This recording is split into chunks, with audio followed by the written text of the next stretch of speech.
Hello everyone, welcome to the video lecture series on media skills. This series is produced under the grants provided by Department of Information and Public Relations, Govt of Karnataka in association with Department of Journalism and Mass Communication, Karnataka State Akka Mahadevi Women's University, Vijayapura. Today we have with us Dr. Sanjay Malagatti. He would be delivering a lecture on the topic Basics of Communication. Dr. Sanjay Malagatti, Associate Professor in the Department of Journalism and Mass Communication, Karnataka University, combines excellent academic and media field experiences. He has started his teaching career at SVPM VPS Srimati Jugal Kishore Somani Arts and Commerce College for Women at Hubli. Later, he joined Karnataka State Women's University, Vijayapura as a lecturer and served 1 year, and later he joined Karnataka University, Dharawad in 2008. Dr. Malagatti obtained his master's degree in mass communication and journalism from Karnataka University. He pursued his research for PhD degree on role of mass media in rural development, a case study of Muddebihar Taluk of Vijayapura district. His areas of interest includes reporting, public relation, Kannada journalism, media research and development journalism, TV and radio production and new media technologies. Dr. Malagatti has got an opportunity to serve leading Kannada newspapers Udayavani over a period of time. He also gave radio programs at All India Radio Dharawad. He has over 30 research publications to his credit. 3 awarded and 5 students are pursuing for their PhD degree under his guidance. He has completed 1 research project entitled Public Participation and Role of Mass Media in Water Conservation and Management in North Karnataka, a case study on Dharawad Taluk. Dr. Malagatti has attended more than 30 national and international seminars and has presented scholarly papers. He is associated with several leading universities and colleges in curriculum development and conduct of examination. He is associated with professional bodies like Chitra Film Society and Avishkara Film Society, Dharawad. Now I welcome Dr. Sanjay Malagatti to deliver lecture on basics of communication. Thank you everyone. Dear friends, welcome to Media Skill Video Lesson Program. I am Dr. Sanjay Malagatti, Assistant Professor, Department of Journalism and Mass Communication, Karnataka University, Dharawad. Friends, today I wish to present my talk about communication. ಸ್ನೇಹಿತರೆ, ಮಾಧ್ಯಮ ಕೌಶಲ್ಯಗಳು video ಪಾಠ ಕಾರ್ಯಕ್ರಮಕ್ಕೆ ತಮ್ಮೆಲ್ಲರಿಗೂ ಸ್ವಾಗತ. ನಾನು doctor Sanjay Kumar Malagatti, Karnataka ವಿಶ್ವವಿದ್ಯಾಲಯದ ಸಮೂಹ ಸಂವಹನ ಮತ್ತು ಪತ್ರಿಕೋದ್ಯಮ ವಿಭಾಗದಲ್ಲಿ ಸಹಾಯಕ ಪ್ರಾಧ್ಯಾಪಕನಾಗಿ ಕಾರ್ಯನಿರ್ವಹಿಸುತ್ತಿದ್ದೇನೆ. ಇವತ್ತು ನಾನು ಸಂವಹನದ ಕುರಿತು ನನ್ನ ಪಾಠವನ್ನು ತಮ್ಮ ಮುಂದೆ ಮಂಡಿಸಲಿದ್ದೇನೆ.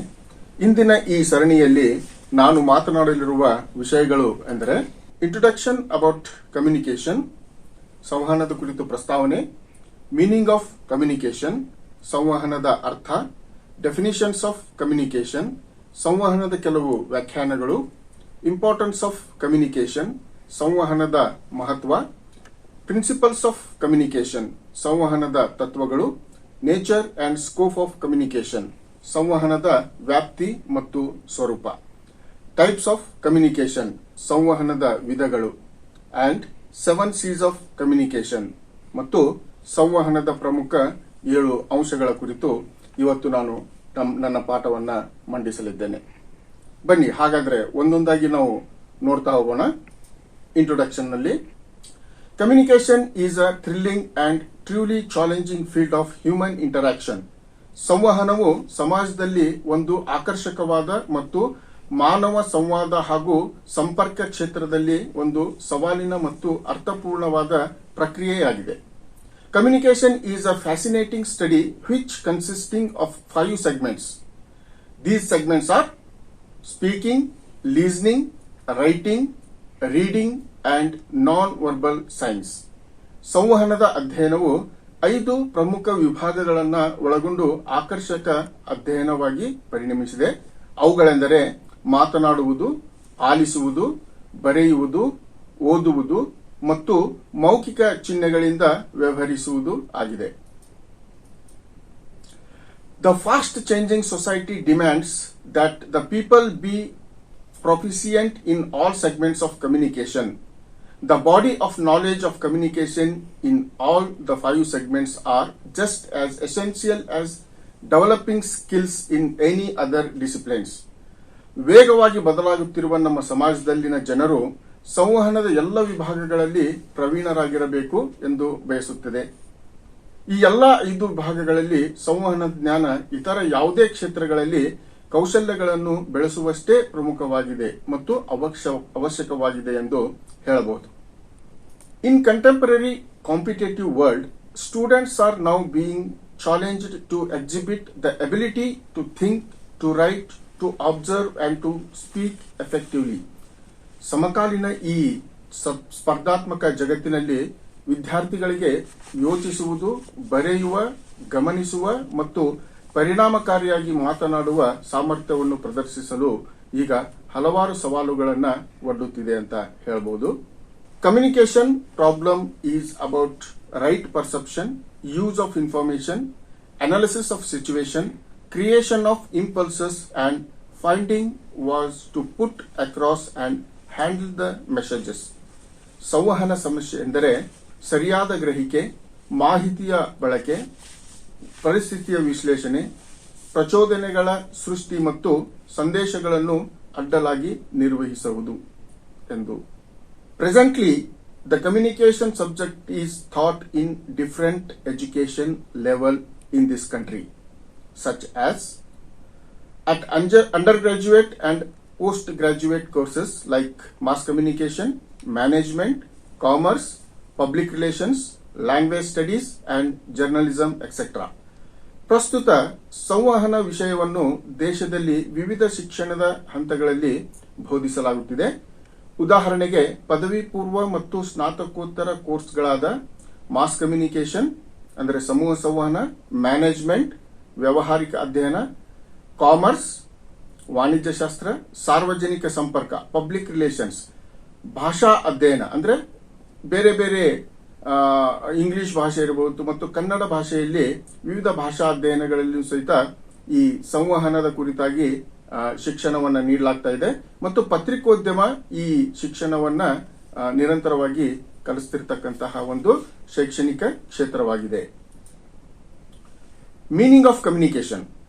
The English word communication is derived from the Latin noun communist and the Latin verb communicare, which means to make common and a common ground of understanding. ಸಂವಹನ ಎಂಬ ಇಂಗ್ಲಿಷ್ ಪದವು ಲ್ಯಾಟಿನ್ ಭಾಷೆಯ ನಾಮಪದ ಕಮ್ಯುನಿಸ್ಟ್ ಮತ್ತು ಲ್ಯಾಟಿನ್ ಭಾಷೆಯ ಕ್ರಿಯಾಪದ ಕಮ್ಯುನಿಕೇರ್ ಎಂಬ ಪದಗಳಿಂದ ತೆಗೆದುಕೊಳ್ಳಲಾಗಿದೆ.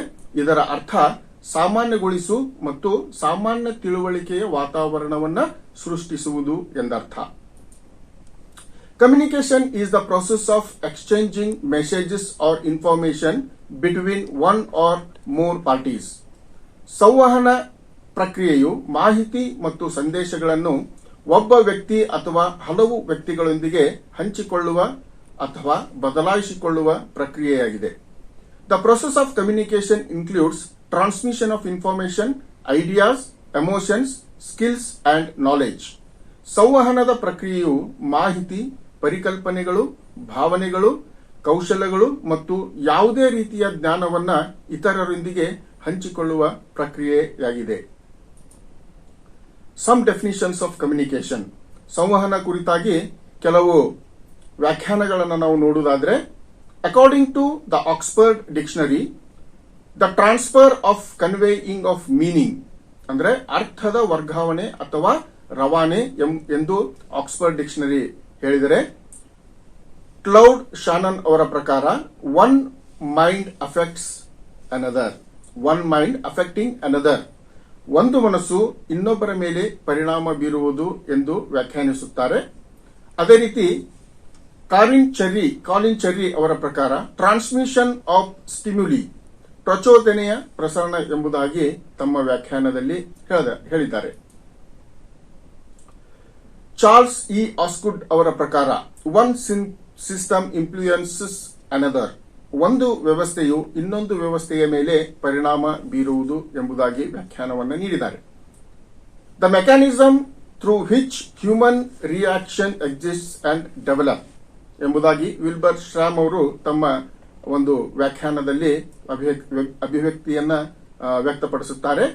ಮಾನವ ಸಂಬಂಧಗಳು ಅಸ್ತಿತ್ವದಲ್ಲಿದ್ದು ಮತ್ತು ಅಭಿವೃದ್ಧಿ ಹೊಂದುತ್ತಿರುವ ಒಂದು ಯಾಂತ್ರಿಕ ವ್ಯವಸ್ಥೆಯ ಕಾರ್ಯವಿಧಾನವಾಗಿದೆ ಎಂದು ವಿಲ್ಬರ್ ಸ್ಯಾಮ್ ಅವರು ತಮ್ಮ ವ್ಯಾಖ್ಯಾನದಲ್ಲಿ ಪ್ರತಿಬಿಂಬಿಸಿದ್ದಾರೆ. Communication is the process of transmitting feelings, attitudes, facts, beliefs and ideas between living beings. ಇದು ಬಿರ್ವೇನು ಅವರು ಸಂವಹನವು ಜೀವಿಗಳ ನಡುವೆ ಭಾವನೆಗಳು, ವರ್ತನೆಗಳು, ಸಂಗತಿಗಳು, ನಂಬಿಕೆಗಳು ಮತ್ತು ವಿಚಾರಗಳನ್ನು ವರ್ಗಾವಣೆಗೊಳಿಸುವ ಪ್ರಕ್ರಿಯೆಯಾಗಿದೆ ಎಂಬುದಾಗಿ ಹೇಳುತ್ತಾರೆ. ಅದೇ ರೀತಿ ಐಎ ರಿಚರ್ಡ್ಸ್ ಅವರ ಪ್ರಕಾರ communication is the exchange of meaning between individuals through a common system of symbols. ಸಂವಹನ ಎಂದರೆ ಸಾಮಾನ್ಯ ಚಿಹ್ನೆಗಳ ಮೂಲಕ ವ್ಯಕ್ತಿಗಳ ನಡುವೆ ವಿನಿಮಯವಾಗುವ ಅರ್ಥಗಳು ಎಂಬುದಾಗಿ ಐಎ ರಿಚರ್ಡ್ಸ್ ಅವರು ವ್ಯಾಖ್ಯಾನಿಸುತ್ತಾರೆ. Communication is the sum of all the things one person does when he want to create understanding in the mind of another. ಸಂವಹನವು ಒಬ್ಬ ವ್ಯಕ್ತಿಯು ಇನ್ನೊಬ್ಬನ ಮನಸ್ಸಿನಲ್ಲಿ ತಿಳುವಳಿಕೆಯನ್ನು ಸೃಷ್ಟಿಸಲು ಬಯಸಿದಾಗ ಅವನ ತಿಳುವಳಿಕೆಯ ಎಲ್ಲ ವಿಚಾರಗಳ ಸಾರವಾಗಿದೆ ಎಂದು ಹೇಳಬಹುದು. Communication is the bridge of meaning. It involves a systematic and continuous process of telling, listening and understanding ಎಂಬುದಾಗಿ ಲೂಯಿಸ್ ಅಲೆನ್ ಅವರು ವ್ಯಾಖ್ಯಾನಿಸುತ್ತಾರೆ. ಸಂವಹನವು ಸಂದೇಶದ ಅರ್ಥಗಳ ಸೇತುವೆಯಾಗಿದೆ. ಇದು ಹೇಳುವ, ಕೇಳುವ ಮತ್ತು ಅರ್ಥ ಮಾಡಿಕೊಳ್ಳುವ ವ್ಯವಸ್ಥಿತ ಮತ್ತು ಮುಂದುವರೆದ ಪ್ರಕ್ರಿಯೆಯನ್ನು ಒಳಗೊಂಡಿದೆ ಎಂಬುದಾಗಿ ಲೂಯಿಸ್ ಅಲೆನ್ ಅವರು ವ್ಯಾಖ್ಯಾನಿಸುತ್ತಾರೆ. So American society of training directors ಇದರ ಪ್ರಕಾರ the interchange of information to bring about mutual understanding and confidence or good human relation. ಅಂದರೆ ಪರಸ್ಪರ ತಿಳುವಳಿಕೆ ಮತ್ತು ವಿಶ್ವಾಸ ಅಥವಾ ಉತ್ತಮ ಮಾನವ ಸಂಬಂಧವನ್ನು ತರಲು ಮಾಹಿತಿಯ ವಿನಿಮಯ ಎಂಬುದಾಗಿ ಅಮೆರಿಕದ ಟ್ರೈನಿಂಗ್ ಆಫ್ ಡೈರೆಕ್ಟರ್ಸ್ ಸೊಸೈಟಿಯು ವ್ಯಾಖ್ಯಾನಿಸುತ್ತದೆ. ನ್ಯೂಮನ್ ಅಂಡ್ ಸಮ್ಮರ್ ಅವರ ಪ್ರಕಾರ according to Newman and Summer communication is an exchange of facts, ideas, opinions or emotions by two or more persons. Communication is also defined as intercourse by words, letters, symbols, or messages, and as a way that one organization member shares meaning and understanding with others. ಅಂದರೆ ಸಂವಹನವು ಎರಡು ಅಥವಾ ಹೆಚ್ಚಿನ ವ್ಯಕ್ತಿಗಳ ಮಧ್ಯದ ಸಂಗತಿಗಳು, ಆಲೋಚನೆಗಳು, ಅಭಿಪ್ರಾಯಗಳು ಅಥವಾ ಭಾವನೆಗಳ ವಿನಿಮಯದ ಪ್ರಕ್ರಿಯೆಯಾಗಿದೆ. ಸಂವಹನವನ್ನು ಪದಗಳು, ಅಕ್ಷರಗಳು, ಚಿಹ್ನೆಗಳು ಅಥವಾ ಸಂದೇಶಗಳಿಂದ ಸಮ್ಮಿಲನಗೊಳ್ಳುವುದು ಎಂದು ವ್ಯಾಖ್ಯಾನಿಸುತ್ತದೆ. ಅಲ್ಲದೆ ಒಂದು ಸಂಸ್ಥೆಯ ಸದಸ್ಯರು ಮತ್ತು ತಿಳುವಳಿಕೆಯನ್ನು ಇನ್ನೊಬ್ಬರೊಂದಿಗೆ ಹಂಚಿಕೊಳ್ಳುವ ಮಾರ್ಗವಾಗಿದೆ ಎಂದು ನ್ಯೂಮನ್ ಅಂಡ್ ಸಮ್ಮರ್ ಅವರು ತಮ್ಮ ವ್ಯಾಖ್ಯಾನದಲ್ಲಿ ಹೇಳುತ್ತಾರೆ. ಈಗ ಇಂಪಾರ್ಟೆನ್ಸ್ ಆಫ್ ಕಮ್ಯುನಿಕೇಶನ್ ಬಗ್ಗೆ ನಾವು ಚರ್ಚೆ ಮಾಡೋಣ.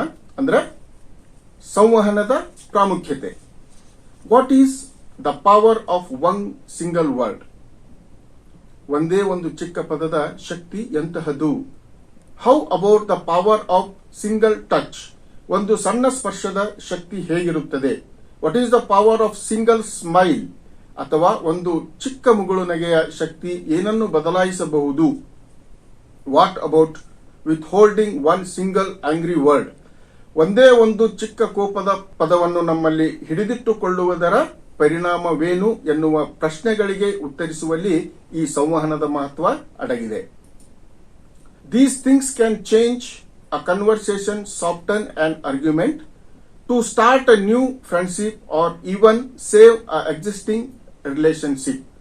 ಈಗ ಹೇಳಿದ ಎಲ್ಲ ವಿಷಯಗಳು ಸಂಭಾಷಣೆಯ ದಿಕ್ಕನ್ನು ಬದಲಾಯಿಸಬಹುದು, ಒಂದು ವಾದವನ್ನು ಮೃದುಗೊಳಿಸಬಹುದು, ಹೊಸ ಸ್ನೇಹವನ್ನು ಪ್ರಾರಂಭಿಸಲು ನಾಂದಿಯಾಗಬಹುದು ಅಥವಾ ಈಗಲೇ ಇದ್ದಂತಹ ಸಂಬಂಧವನ್ನು ಉಳಿಸಬಹುದು ಮತ್ತು ಗಟ್ಟಿಗೊಳಿಸಬಹುದು. The importance of communication is evident in life, as just as a single interaction can have a large effect on your whole world. ಸಂವಹನದ ಮಹತ್ವವು ಪ್ರತಿಯೊಬ್ಬರ ಜೀವನದಲ್ಲಿ ಸ್ಪಷ್ಟವಾಗಿದೆ, ಏಕೆಂದರೆ ಕೇವಲ ಒಂದೇ ಒಂದು ಪರಸ್ಪರ ಸಂವಹನ ಕ್ರಿಯೆಯು ನಮ್ಮ ಸುತ್ತಮುತ್ತಲಿನ ಪ್ರಪಂಚದ ಮೇಲೆ ದೊಡ್ಡ ಪರಿಣಾಮವನ್ನು ಬೀರುತ್ತದೆ. Effective communication is crucial for the success of an individual as well as an organization. ಪರಿಣಾಮಕಾರಿ ಸಂವಹನವು ಒಬ್ಬ ವ್ಯಕ್ತಿಯ ಮತ್ತು ಒಂದು ಸಂಸ್ಥೆಯ ಯಶಸ್ಸಿಗೆ ನಿರ್ಣಾಯಕ ಅಂಶವಾಗಿದೆ ಎಂದು ಹೇಳಬಹುದು. These communication skills are important for career development as they boost confidence. ಒಬ್ಬ ವ್ಯಕ್ತಿಯಲ್ಲಿ ಆತ್ಮವಿಶ್ವಾಸವನ್ನು ಹೆಚ್ಚಿಸುವುದರಿಂದ ಈ ಸಂವಹನ ಕೌಶಲ್ಯಗಳು ಯಾವುದೇ ವೃತ್ತಿಗೆ ಅಭಿವೃದ್ಧಿಗೆ ಪ್ರಮುಖವಾದ ಅಂಶವಾಗಿದೆ ಎಂದು ಹೇಳಬಹುದು. Communication is important for an individual and the society too. A person's need for communication as strong as his basic needs of food, sleep and love. ಒಬ್ಬ ವ್ಯಕ್ತಿಗೆ ಮತ್ತು ಈ ಸಮಾಜಕ್ಕೆ ಸಂವಹನ ಅತಿ ಮುಖ್ಯವಾದ ಅಂಶವಾಗಿದೆ. ಆ ವ್ಯಕ್ತಿಗೆ ಆಹಾರ, ನಿದ್ರೆ ಮತ್ತು ಇನ್ನೊಬ್ಬರ ಪ್ರೀತಿಯ ಅವಶ್ಯಕತೆ ಎಷ್ಟಿದೆಯೋ ಅಷ್ಟೇ ಸಂವಹನದ ಅವಶ್ಯಕತೆಯು ಪ್ರಬಲವಾಗಿದೆ ಮತ್ತು ಮೂಲಭೂತವಾಗಿದೆ ಎಂದು ಹೇಳಬಹುದು. Essentially, the primary function of communication is to inform, educate, entertain and pursue the people. ಮೂಲಭೂತವಾಗಿ ಸಂವಹನದ ಪ್ರಾಥಮಿಕ ಕಾರ್ಯವೆಂದರೆ ಜನರಿಗೆ ಮಾಹಿತಿ ಒದಗಿಸುವುದು, ಶಿಕ್ಷಣ ನೀಡುವುದು, ಮನರಂಜನೆ ಒದಗಿಸುವುದು ಅಲ್ಲದೆ ಜನರ ಮನವೊಲಿಸುವುದೇ ಆಗಿದೆ. Communication enables us to do important things, to grow, to learn, to be aware of ourselves and to adjust to the environment.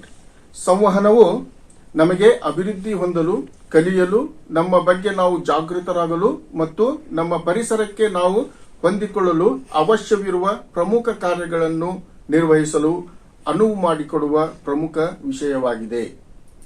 Principles of communication, ಸಂವಹನದ ತತ್ವಗಳು. When communicating with others, it is important to consider some of the general principles of communication. ಇತರರೊಂದಿಗೆ ಸಂವಹನ ನಡೆಸುವಾಗ ಸಂವಹನದ ಕೆಲವು ಸಾಮಾನ್ಯ ತತ್ವಗಳನ್ನು ಪರಿಗಣನೆಗೆ ತೆಗೆದುಕೊಳ್ಳುವುದು ಮತ್ತು ತಿಳಿದುಕೊಳ್ಳುವುದು ಬಹಳ ಮುಖ್ಯವಾಗಿದೆ. These principles exist for all human beings, no matter what ethnicity or culture they may be a part of it. ಈ ತತ್ವಗಳು ಸರ್ವ ಜನಾಂಗ ಮತ್ತು ಸರ್ವ ಸಾಂಸ್ಕೃತಿಕ ಭಾಗವಾಗಿದ್ದು ಎಲ್ಲ ವರ್ಗದ ಜನರಿಗೆ ಇವು ಸಮವಾಗಿ ಅಸ್ತಿತ್ವದಲ್ಲಿವೆ ಅಲ್ಲದೆ ಸಮಾನಾಂತರವಾಗಿ ಕಾರ್ಯನಿರ್ವಹಿಸುತ್ತಿವೆ. ಈ ಸಂವಹನ ತತ್ವಗಳನ್ನು ನಾವು ಒಂದೊಂದಾಗಿ ನೋಡಿದಾಗ ಅದರಲ್ಲಿ ಬರ್ತಕ್ಕಂಥ ಪ್ರಮುಖ ತತ್ವಗಳೆಂದರೆ ಕಮ್ಯುನಿಕೇಶನ್ ಈಸ್ ಕಾನ್ಸ್ಟಂಟ್, ಸಂವಹನವು ಸ್ಥಿರವಾಗಿದೆ.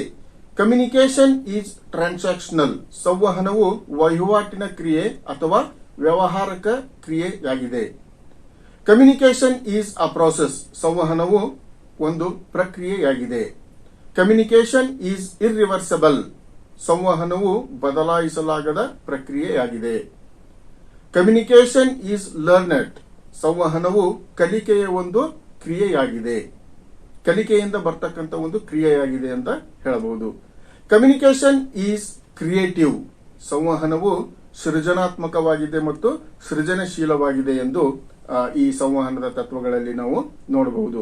ಈ ಸಂವಹನದ ತತ್ವಗಳನ್ನು ನಾವು ಒಂದೊಂದಾಗಿ ನೋಡುವುದಾದರೆ ಮೊದಲನೇದಾಗಿ communication is constant. Many a time we think that our communication ceases when we stop talking, but we often forget that our non-verbal communication is always displaying signs and cues that often reflect what we are feeling or thinking inside on it. ಅಂದ್ರೆ ನಾವು ಮಾತನಾಡುವಾಗ ಮಧ್ಯದಲ್ಲಿ ಹಲವಾರು ಬಾರಿ ನಮ್ಮ ಮಾತುಗಳನ್ನು ಮಧ್ಯದಲ್ಲಿ ನಿಲ್ಲಿಸುತ್ತೇವೆ. ಹಾಗೆ ನಿಲ್ಲಿಸಿದಾಗ ನಮ್ಮ ಸಂವಹನ ಕ್ರಿಯೆ ನಿಲ್ಲುತ್ತದೆ ಎಂದು ಅನೇಕ ಬಾರಿ ನಾವು ಭಾವಿಸುತ್ತೇವೆ. ಆದರೆ ನಮ್ಮ ಅಶಾಬ್ದಿಕ ಸಂವಹನವು ಸನ್ನೆಗಳು ಮತ್ತು ಸೂಚನೆಗಳನ್ನ ನಿರಂತರವಾಗಿ ಪ್ರದರ್ಶಿಸುತ್ತಿರುತ್ತದೆ ಎನ್ನುವುದು ನಾವು ಹಲವಾರು ಬಾರಿ ಬರೆಯುತ್ತೇವೆ. ಅದು ನಮ್ಮ ಒಳಗಿನ ಭಾವನೆ ಅಥವಾ ಆಲೋಚನೆಗಳನ್ನು ಸನ್ನೆ ಪ್ರತಿಬಿಂಬಿಸುತ್ತಿರುತ್ತವೆ. ಆದುದರಿಂದ ಸಂವಹನವು ಯಾವಾಗಲೂ ಸ್ಥಿರವಾಗಿದೆ ಎಂದು ಇಲ್ಲಿ ಹೇಳಬಹುದು. ಸೊ ಎರಡನೇ ತತ್ವವನ್ನು ನಾವು ನೋಡುವುದಾದ್ರೆ ಕಮ್ಯುನಿಕೇಶನ್ ಈಸ್ ಟ್ರಾನ್ಸಾಕ್ಷನಲ್, ಸಂವಹನವು ವಹಿವಾಟಿನ ಕ್ರಿಯೆಯಾಗಿದೆ ಅಥವಾ ವ್ಯಾವಹಾರಿಕ ಕ್ರಿಯೆಯಾಗಿದೆ. A transaction of communication can be viewed as a meanings of the message that are being negotiated by two people involved in a conversation. ಸಂವಹನದ ವ್ಯವಹಾರವನ್ನು ನಾವು ರವಾನಿಸುವ ಸಂದೇಶದ ಅರ್ಥಗಳಾಗಿ ನೋಡಬಹುದು. ಇದರಲ್ಲಿ ಇಬ್ಬರು ವ್ಯಕ್ತಿಗಳು ಮಾತುಕತೆಯಲ್ಲಿ ನಿರತರಾಗಿರುತ್ತಾರೆ ಮತ್ತು ತಮ್ಮ ಅನಿಸಿಕೆ ಮತ್ತು ಅಭಿಪ್ರಾಯಗಳನ್ನು ನಿರಂತರವಾಗಿ ತಮ್ಮಲ್ಲಿ ಹಂಚಿಕೊಳ್ಳುತ್ತಿರುತ್ತಾರೆ. ಸೊ ಹೀಗಾಗಿ ಸಂವಹನ ಕ್ರಿಯೆಯು ವಹಿವಾಟಿನ ಕ್ರಿಯೆಯಾಗಿದೆ ಅಥವಾ ವ್ಯವಹಾರವಾಗಿದೆ ಎಂದು ನಾವು ಹೇಳಬಹುದು. So often the message that one person sends is different from what another person receives. ಕೆಲವು ಬಾರಿ ಒಬ್ಬ ವ್ಯಕ್ತಿಯು ಕಳುಹಿಸುವ ಸಂದೇಶವು ಇನ್ನೊಬ್ಬ ವ್ಯಕ್ತಿ ಆ ಸಂದೇಶವನ್ನು ಪಡೆಯುವ ಸಮಯದಲ್ಲಿ ಮೂಲ ಸಂದೇಶವನ್ನು ಭಿನ್ನವಾಗಿ ಅರ್ಥೈಸಿಕೊಳ್ಳುವ ಸಾಧ್ಯತೆಯೂ ಇರುತ್ತದೆ. ಅಂದ್ರೆ ನಾವು ಮಾತನಾಡಿರ್ತಕ್ಕಂಥ ವಿಷಯವು ಇನ್ನೊಬ್ಬರು ಬೇರೆ ಅರ್ಥದಲ್ಲಿ, ಅಂದ್ರೆ ಒಂದು ಪದಕ್ಕೆ ನಾನಾರ್ಥಗಳನ್ನ ಇರ್ತಕ್ಕಂಥದ್ದನ್ನು ನೋಡ್ತಾ ಇದ್ದೀವಿ. ಸೊ ಹೀಗಾಗಿ ಅವನಿಗೆ ಅನುಕೂಲವಾಗತಕ್ಕಂತಹ ಒಂದು ಅರ್ಥದಲ್ಲಿ ಅರ್ಥೈಸಿಕೊಳ್ಳುವ ಸಾಧ್ಯತೆಯು ಇಲ್ಲಿ ಇರುತ್ತದೆ ಎಂದು ಹೇಳಬಹುದು. Communication is a process. ಮೂರನೇ ಒಂದು ತತ್ವವನ್ನು ನಾವು ನೋಡುವುದಾದ್ರೆ ಕಮ್ಯುನಿಕೇಶನ್ ಈಸ್ ಅ ಪ್ರಾಸೆಸ್. ಸಂವಹನವು ಒಂದು ಪ್ರಕ್ರಿಯೆಯಾಗಿದೆ. The process of communication is like a river. It is always continuous, always changing. ಸಂವಹನದ ಪ್ರಕ್ರಿಯೆಯು ನದಿಯಂತೆ ಯಾವಾಗಲೂ ಹರಿಯುತ್ತಿರುತ್ತದೆ, ನಿರಂತರವಾಗಿರುತ್ತದೆ ಮತ್ತು ಅದು ಯಾವಾಗಲೂ ಬದಲಾವಣೆಗೆ ಒಳಪಡುತ್ತಿರುತ್ತದೆ. ನಾಲ್ಕನೆಯ ಒಂದು ಸಂವಹನದ ತತ್ವವನ್ನು ನಾವು ನೋಡುವುದಾದರೆ ಕಮ್ಯುನಿಕೇಶನ್ ಈಸ್ ಇರ್ರಿವರ್ಸಿಬಲ್. ಸಂವಹನ ಬದಲಾಯಿಸಲಾಗದು.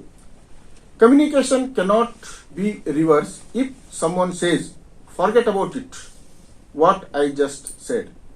These are the things that we are probably said before when trying to undo something that we feel sorry.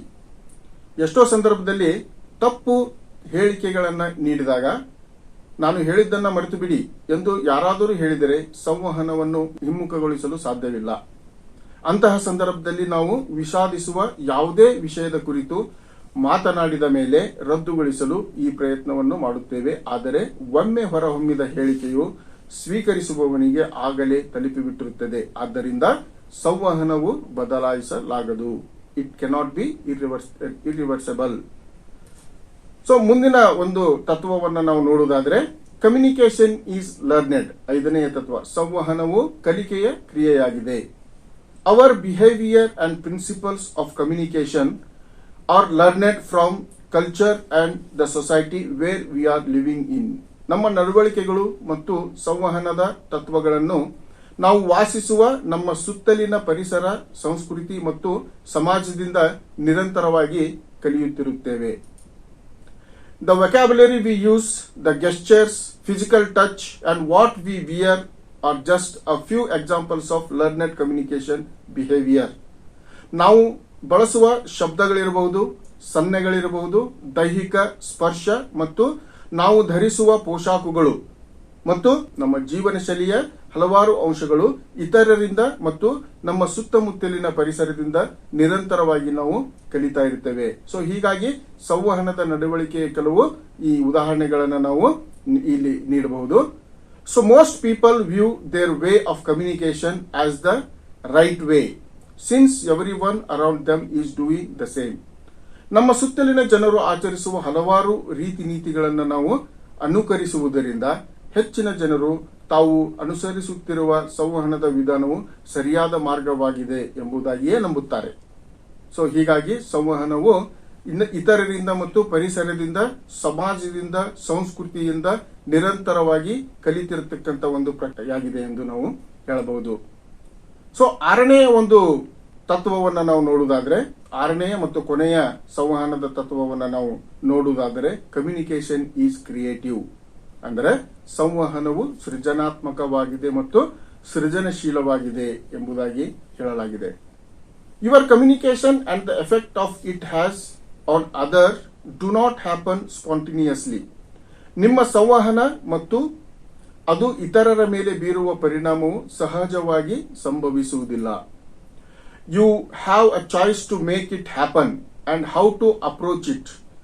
You can be silent, You can use your listening skills and listen carefully before providing feedback. ಕೆಲವು ಸಂದರ್ಭದಲ್ಲಿ ನೀವು ಮೌನವಾಗಿರಬಹುದು. ಪ್ರತಿಕ್ರಿಯೆಯನ್ನು ನೀಡುವ ಮೊದಲು ನಿಮ್ಮ ಆಲಿಸುವ ಕೌಶಲ್ಯವನ್ನು ನೀವು ಬಳಸಬಹುದು ಮತ್ತು ತೀವ್ರವಾಗಿ ಆಲಿಸಲೂಬಹುದು. ಇದನ್ನು ಹೀಗೆ ಮಾಡಬೇಕು ಎಂಬುದಕ್ಕೆ ನಿಮಗೆ ನಿಮ್ಮದೇ ಆಗಿರತಕ್ಕಂಥ ಒಂದು ಆಯ್ಕೆ ಇದೆ. You may use different types of words for emphasis. You use gestures and have facial expressions for emphasis. ನೀವು ಯಾವುದಾದರೂ ವಿಷಯವನ್ನು ಪ್ರಸ್ತಾಪಿಸುವಾಗ ನೀವು ವಿಭಿನ್ನವಾದ ಶಬ್ದಗಳನ್ನು ಬಳಸಬಹುದು. ವಿಷಯದ ಪ್ರಾಮುಖ್ಯತೆಯನ್ನು ತಿಳಿಸಲು ವಿಭಿನ್ನವಾದ ಶಬ್ದಗಳನ್ನು ಬಳಸಬಹುದು. ನೀವು ಬಳಸುವ ಸನ್ನೆಗಳು ಮತ್ತು ಮುಖದ ಹಾವಭಾವಗಳು ಸೃಜನಾತ್ಮಕತೆಯ ಒಂದು ಭಾಗವಾಗಿದೆ. ಇದು ಸೃಜನಶೀಲವಾಗಿದೆ ಎಂದು ನಾವು ಇಲ್ಲಿ ಹೇಳಬಹುದು. Nature and scope of communication. Communication is not only a system of public information, but also the integral part of education and development of the society.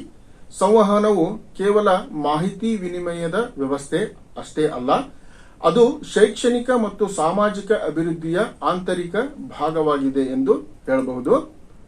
All organizations are represented as communication system. It is a formal process of accomplish the desired common goals. It is an exchange of information between individuals, groups, departments, etc. ವ್ಯವಹಾರದ ಎಲ್ಲ ಸಂಸ್ಥೆಗಳನ್ನ ಸಂವಹನದ ವ್ಯವಸ್ಥೆಗಳಾಗಿ ನಿರೂಪಿಸಲಾಗಿದ್ದು, ಇದು ಅಪೇಕ್ಷಿತ ಸಾಮಾನ್ಯ ಗುರಿಗಳನ್ನು ಸಾಧಿಸುವ ಔಪಚಾರಿಕ ಪ್ರಕ್ರಿಯೆಯಾಗಿದೆ.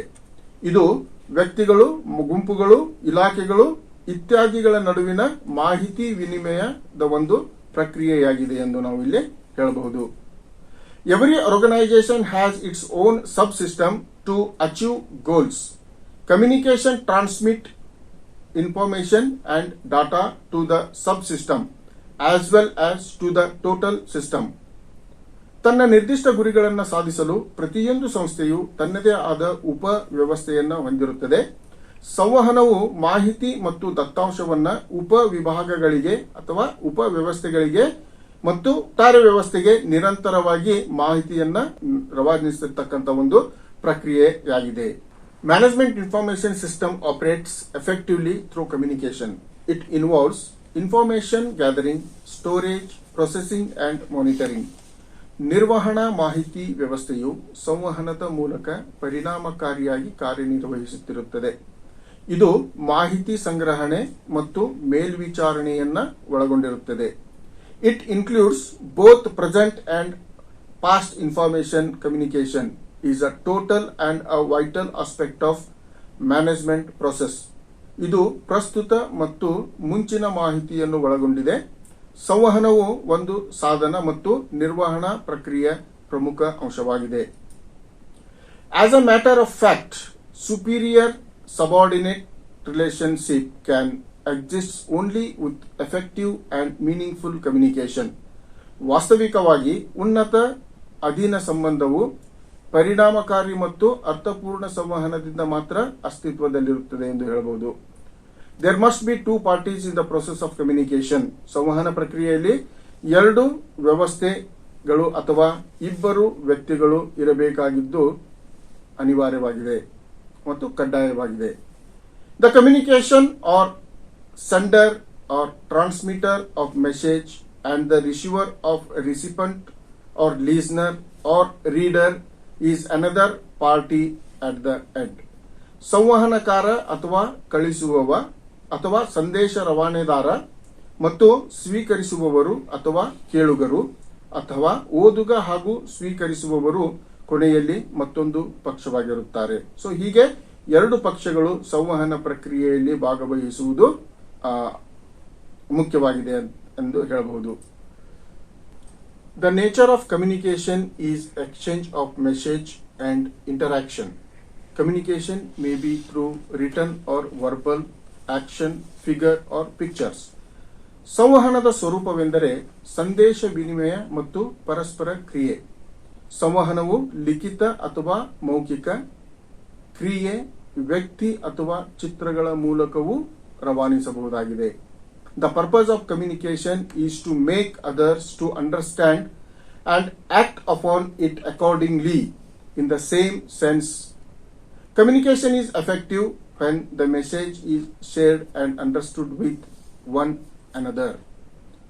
ಸಂವಹನದ ಉದ್ದೇಶವು ಒಂದೇ ಅರ್ಥದಲ್ಲಿ ಇತರರನ್ನು ಅರ್ಥ ಮಾಡಿಕೊಳ್ಳಲು ಮತ್ತು ಅದರ ಮೇಲೆ ಕಾರ್ಯನಿರ್ವಹಿಸುವಂತೆ ಮಾಡುವುದು.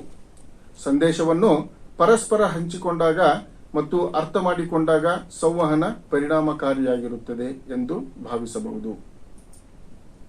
There can be no communication if the information is not understood by the receiver in the same sense as it was intended to be by the communicator.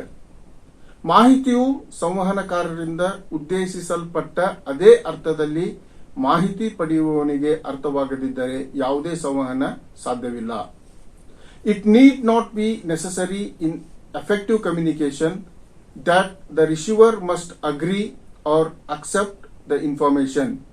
It is sufficient if the information is understood, even through information is rejected or disagreement exists. ಪರಿಣಾಮಕಾರಿ ಸಂವಹನದಲ್ಲಿ ಮಾಹಿತಿ ಪಡೆಯುವ ಮಾಹಿತಿಯನ್ನು ಒಪ್ಪಿಕೊಳ್ಳಬೇಕು ಅಥವಾ ಸ್ವೀಕರಿಸಬೇಕು. ಮಾಹಿತಿಯನ್ನು ಸ್ವೀಕರಿಸದಿದ್ದರೆ ಅಥವಾ ಭಿನ್ನಾಭಿಪ್ರಾಯ ಹೊಂದಿದ್ದರೂ ಸಹ ಮಾಹಿತಿಯನ್ನು ಅರ್ಥ ಮಾಡಿಕೊಂಡರೆ ಸಾಕು. ಈಗ scope of communication. Now we are discussing about scope of communication. The scope of communication has been classified in 3 groups. ಸಂವಹನದ ವ್ಯಾಪ್ತಿಯನ್ನು 3 ವಿವಿಧ ಗುಂಪುಗಳಲ್ಲಿ ವಿಂಗಡಿಸಲಾಗಿದೆ. ಆ 3 ಗುಂಪುಗಳೆಂದರೆ personal, group and mass communication. ಈ ಪರ್ಸನಲ್ ಅಂದ್ರೆ ವ್ಯಕ್ತಿಗತವಾಗಿರ್ತಕ್ಕಂತಹ ಗುಂಪಿನಲ್ಲಿ ನಾವು ನೋಡುವುದಾದ್ರೆ ಕೌನ್ಸಿಲರ್ ಅಂಡ್ ಅಡ್ಮಿನಿಸ್ಟ್ರೇಟರ್, ಸಮಾಲೋಚಕ ಮತ್ತು ಆಡಳಿತಾಧಿಕಾರಿ ವ್ಯಕ್ತಿಗತ ಗುಂಪಿಗೆ ಸೇರಿದವರಾಗಿರ್ತಾರೆ. ಗುಂಪು ಸಂವಹನದಲ್ಲಿ ನಾವು ನೋಡುವುದಾದ್ರೆ trainer, HR, PR and propagandist, ತರಬೇತುದಾರ, ಮಾನವ ಸಂಪನ್ಮೂಲ ಅಧಿಕಾರಿ, ಸಾರ್ವಜನಿಕ ಸಂಪರ್ಕಾಧಿಕಾರಿ ಮತ್ತು ಪ್ರಚಾರಕರು ಈ ಗುಂಪು ಸಂವಹನದ ಪ್ರಕ್ರಿಯೆಯಲ್ಲಿ ಭಾಗವಾಗಿರುತ್ತಾರೆ. ಇನ್ನು ನಾವು ಮಾಸ್ ಕಮ್ಯುನಿಕೇಶನ್ ಅನ್ನು ನೋಡುವುದಾದರೆ ಸಮೂಹ ಸಂವಹನ, news papers, magazines, radios, TV, advertisements, films, folk art, internet, stage and political field, ಪತ್ರಿಕೆಗಳು, ನಿಯತಕಾಲಿಕೆಗಳು, ಬಾನುಲಿ, ದೂರದರ್ಶನ, ಜಾಹೀರಾತು ಕ್ಷೇತ್ರ, ಚಲನಚಿತ್ರ, ಜನಪದ ಕಲೆಗಳು, ಅಂತರ್ಜಾಲ, ರಾಜಕೀಯ ಕ್ಷೇತ್ರದಂತಹ ಸಭೆ ಸಮಾರಂಭಗಳು ಸಹಿತ ಈ ಒಟ್ಟಾರೆ ಬೃಹತ್ ಸಮೂಹಕ್ಕೆ ಒಂದು ತಲುಪುವ ವ್ಯವಸ್ಥೆ ಆಗಿರುವುದರಿಂದ ಇದನ್ನು ನಾವು ಮಾಸ್ ಕಮ್ಯುನಿಕೇಶನ್, ಸಮೂಹ ಸಂವಹನವೆಂದು ನಾವು ಪರಿಗಣಿಸಬಹುದಾಗಿದೆ. The scope of communication is very wide and comprehensive. It is a subject of almost unlimited dimensions and is an interdisciplinary one. It is a two-way process involving both transmission as well as reception. ಸಂವಹನದ ವ್ಯಾಪ್ತಿ ಬಹಳ ವಿಶಾಲವಾದುದು ಮತ್ತು ಸಮಗ್ರವಾಗಿದೆ. ಇದು ಬಹುತೇಕ ಅನಿಯಮಿತ ಆಯಾಮಗಳ ವಿಷಯವಾಗಿದೆ ಮತ್ತು ಇದು ಅಂತರ್ಶಿಸ್ತೀಯ ವಿಷಯವಾಗಿದ್ದು ಪ್ರಸರಣ ಮತ್ತು ಸ್ವಾಗತ ಎರಡನ್ನೂ ಒಳಗೊಂಡ ದ್ವಿಮುಖ ಸಂವಹನದ ಪ್ರಕ್ರಿಯೆಯಾಗಿದೆ ಎಂದು ಹೇಳಬಹುದು. It is continuous process of exchange of facts, ideas, feelings, attitudes, opinions, figures and interaction with others. ಇದು ಸತ್ಯ, ವಿಚಾರಗಳು, ಭಾವನೆಗಳು, ವರ್ತನೆಗಳು, ಅಭಿಪ್ರಾಯಗಳು, ಅಂಕಿ ಸಂಖ್ಯೆಗಳು ಮತ್ತು ಇತರರೊಂದಿಗೆ ಸಂವಹನ ನಡೆಸುವ ನಿರಂತರವಾದಂತಹ ಒಂದು ಪ್ರಕ್ರಿಯೆಯಾಗಿದೆ ಎಂದು ಹೇಳಬಹುದು. In the process it uses a set of symbols. Symbols may be words, action, pictures or figures. Communication, however, does not mean downward movement of sending directions, orders, instructions, etc. It is only one-way communication. ಸಂವಹನ ಪ್ರಕ್ರಿಯೆಯಲ್ಲಿ ಇದು ಚಿಹ್ನೆಗಳ ಗುಂಪುಗಳನ್ನು ಬಳಸುತ್ತದೆ. ಚಿಹ್ನೆಗಳು ಪದಗಳಾಗಿರಬಹುದು, ಕ್ರಿಯೆ, ಚಿತ್ರಗಳು ಅಥವಾ ಅಂಕಿ ಅಂಶಗಳಾಗಿರಬಹುದು. ಸಂವಹನ ಎಂದರೆ ನಿರ್ದೇಶನಗಳು, ಆದೇಶಗಳು, ಸೂಚನೆಗಳು ಮತ್ತು ಇತ್ಯಾದಿಗಳನ್ನು ಕಳುಹಿಸುವ ಕೆಳಮುಖ ಚಲನೆ ಎಂದರ್ಥವಲ್ಲ. ಇದು ಏಕಮುಖ ಸಂವಹನವಾಗಿದೆ. ಈ ರೀತಿಯಾಗಿ ಅಂದ್ರೆ ಈ ಸೂಚನೆಗಳನ್ನ, ಆದೇಶಗಳನ್ನ ಮತ್ತು ನಿರ್ದೇಶನಗಳನ್ನ ಕಳಿಸ್ತಕ್ಕಂಥ ಒಂದು ಮಾರ್ಗವನ್ನ ನಾವು ಏಕಮುಖ ಸಂವಹನದ ಉದಾಹರಣೆಯಾಗಿ ನಾವು ಇಲ್ಲಿ ತೆಗೆದುಕೊಳ್ಳಬಹುದು. ಯಾವಾಗ ನಾವು ಈ ಆದೇಶಗಳನ್ನ, ಸೂಚನೆಗಳನ್ನ ಮತ್ತು ಈ ನೋಟಿಸ್ಗಳನ್ನ ಕಳಿಸ್ತಕ್ಕಂಥ ಒಂದು ಕಾರ್ಯದಲ್ಲಿ ತೊಡಗಿರುತ್ತೇವೆ, ಆವಾಗ ಸಂವಹನವು ಏಕಮುಖವಾಗಿ ಹರಿತಕ್ಕಂಥದ್ದು. Two-way communication represents movement of communication upward. Internal communication flows in different directions: vertical, horizontal, diagonal, and across the organizational structure. Internal communication may be formal and informal. ದ್ವಿಮುಖ ಸಂವಹನವು ಸಂವಹನ ಚಲನೆಯನ್ನು ಮೇಲ್ಮುಖವಾಗಿ ಪ್ರತಿನಿಧಿಸುತ್ತದೆ. ಆಂತರಿಕ ಸಂವಹನವು ವಿಭಿನ್ನ ದಿಕ್ಕುಗಳಲ್ಲಿ ಹರಿಯುತ್ತದೆ. ಲಂಬವಾಗಿರಬಹುದು, ಅಡ್ಡವಾಗಿರಬಹುದು. ಕರ್ಣೀಯ ಮತ್ತು ಸಾಂಸ್ಥಿಕ ರಚನೆಯಾದ್ಯಂತ ಆಂತರಿಕ ಸಂವಹನವು ಔಪಚಾರಿಕ ಮತ್ತು ಅನೌಪಚಾರಿಕವಾಗಿರಬಹುದು. Two-way communication represents movement of communication upward. Internal communication flows in different directions: vertical, horizontal, diagonal, and across the organizational structure. Internal communication may be formal and informal. ದ್ವಿಮುಖ ಸಂವಹನವು ಸಂವಹನದ ಚಲನೆಯನ್ನು ಮೇಲ್ಮುಖವಾಗಿ ಪ್ರತಿನಿಧಿಸುತ್ತದೆ. ಆಂತರಿಕ ಸಂವಹನವು ವಿಭಿನ್ನ ದಿಕ್ಕುಗಳಲ್ಲಿ ಹರಿಯುತ್ತಿರುತ್ತದೆ. ಲಂಬವಾಗಿರಬಹುದು, ಅಡ್ಡಲಾಗಿರಬಹುದು. ಕರ್ಣೀಯ ಮತ್ತು ಸಾಂಸ್ಥಿಕ ರಚನೆಯಾದ್ಯಂತ ಆಂತರಿಕ ಸಂವಹನವು ಔಪಚಾರಿಕ ಮತ್ತು ಅನೌಪಚಾರಿಕವಾಗಿ ಪ್ರವಹರಿಸುತ್ತಿರುತ್ತದೆ. External communication prompts goodwill with the public. Internal communication helps in discharge of managerial functions like planning, direction, coordination, motivation, etc. ಬಾಹ್ಯ ಸಂವಹನವು ಸಾರ್ವಜನಿಕರೊಂದಿಗೆ ಅಭಿಮಾನವನ್ನು ಉತ್ತೇಜಿಸುತ್ತದೆ. ಆಂತರಿಕ ಸಂವಹನವು ಯೋಜನೆ, ನಿರ್ದೇಶನ, ಸಮನ್ವಯ, ಪ್ರೇರಣೆ ಇತ್ಯಾದಿಗಳಂತಹ ವ್ಯವಸ್ಥಾಪಕ ಕಾರ್ಯಗಳನ್ನು ನಿರ್ವಹಿಸಲು ಸಹಾಯ ಮಾಡುತ್ತದೆ. The broad policies and objectives flow downward from top management to a lower level. Both written and oral or verbal media can be used to transmit messages. Written media consists of instructions, orders, letters, memos, house journals, posters, bulletins, boards, information racks, handbooks, manuals, annual reports, union publications etcetera. ವಿಶಾಲ ನೀತಿಗಳು ಮತ್ತು ಉದ್ದೇಶಗಳು ಉನ್ನತ ನಿರ್ವಹಣೆಯಿಂದ ಕೆಳ ಹಂತಕ್ಕೆ ಹರಿಯುತ್ತಿರುತ್ತದೆ. ಸಂದೇಶಗಳನ್ನು ರವಾನಿಸಲು ಲಿಖಿತ ಮತ್ತು ಮೌಖಿಕ ಮಾಧ್ಯಮವನ್ನು ಬಳಸಬಹುದು. ಲಿಖಿತ ಮಾಧ್ಯಮವು ಸೂಚನೆಗಳನ್ನ, ಆದೇಶಗಳನ್ನ, ಪತ್ರಗಳನ್ನ, ಮೆಮೊಗಳನ್ನ, ಹೌಸ್ ಜರ್ನಲ್ಗಳನ್ನ, ಪೋಸ್ಟರ್ಗಳನ್ನ, ಬುಲೆಟಿನ್, ವಾರ್ತಾ ಬುಲೆಟಿನ್ಗಳನ್ನ, ಬೋರ್ಡ್ಗಳನ್ನ, ಮಾಹಿತಿ ಫಲಕಗಳನ್ನ, ಕೈಪಿಡಿಗಳನ್ನ, ವಾರ್ಷಿಕ ವರದಿಗಳನ್ನ, ಯೂನಿಯನ್ ಪ್ರಕಟಣೆಗಳನ್ನ ಮೊದಲಾದಗಳನ್ನ ಇದು ಈ ವ್ಯವಸ್ಥೆಯು ಒಳಗೊಂಡಿರುತ್ತದೆ. Verbal media may consists of face to face conversation, lecturers, conferences, meanings, counselling, public address system and telephone etcetera. ಮೌಖಿಕ ಮಾಧ್ಯಮವು ಮುಖಾಮುಖಿ ಸಂಭಾಷಣೆ, ಉಪನ್ಯಾಸಗಳು, ಸಮಾವೇಶಗಳು, ಸಭೆಗಳು, ಸಮಾಲೋಚನೆ, ಸಾರ್ವಜನಿಕ ವಿಳಾಸ ವ್ಯವಸ್ಥೆ, ದೂರವಾಣಿ ಇತ್ಯಾದಿಗಳನ್ನು ಒಳಗೊಂಡಿರಬಹುದು. Recently, a number of sophisticated communication technologies have emerged, both in oral and written communication, on account of technological advancement. ತಾಂತ್ರಿಕ ಪ್ರಗತಿಯ ಕಾರಣದಿಂದಾಗಿ ಮೌಖಿಕ ಮತ್ತು ಲಿಖಿತ ಸಂವಹನದಲ್ಲಿ ಇತ್ತೀಚೆಗೆ ಹಲವಾರು ಅತ್ಯಾಧುನಿಕ ಸಂವಹನ ತಂತ್ರಜ್ಞಾನಗಳನ್ನು ನಾವು ಕಾಣಬಹುದಾಗಿದೆ. Types of communication. People communicate with each other in a number of ways that depends upon the message and its context in which it is being sent. ಜನರು ಸಂದೇಶವನ್ನು ಮತ್ತು ಅದನ್ನು ಕಳುಹಿಸಲಾಗುತ್ತಿರುವ ಸಂದರ್ಭವನ್ನು ಅವಲಂಬಿಸಿ ಹಲವಾರು ರೀತಿಯಲ್ಲಿ ಪರಸ್ಪರ ಸಂವಹನವನ್ನು ನಡೆಸುತ್ತಾರೆ. Choice of communication channel and style of communication also affects the process of communication. ಸಂವಹನಕ್ಕಾಗಿ ವಾಹಕದ ಆಯ್ಕೆ ಮತ್ತು ಸಂವಹನ ಶೈಲಿಯು ನಿಮ್ಮ ಸಂವಹನದ ಪ್ರಕ್ರಿಯೆಯ ಮೇಲೆ ಪರಿಣಾಮ ಬೀರುತ್ತದೆ. So, there are variety of communication types. ಆದುದರಿಂದ ನಾವು ಸಂವಹನ ಪ್ರಕ್ರಿಯೆಯನ್ನು ಹಲವಾರು ಪ್ರಕಾರಗಳಲ್ಲಿ ವಿಂಗಡಿಸಬಹುದು ಮತ್ತು ಕಾಣಬಹುದಾಗಿದೆ.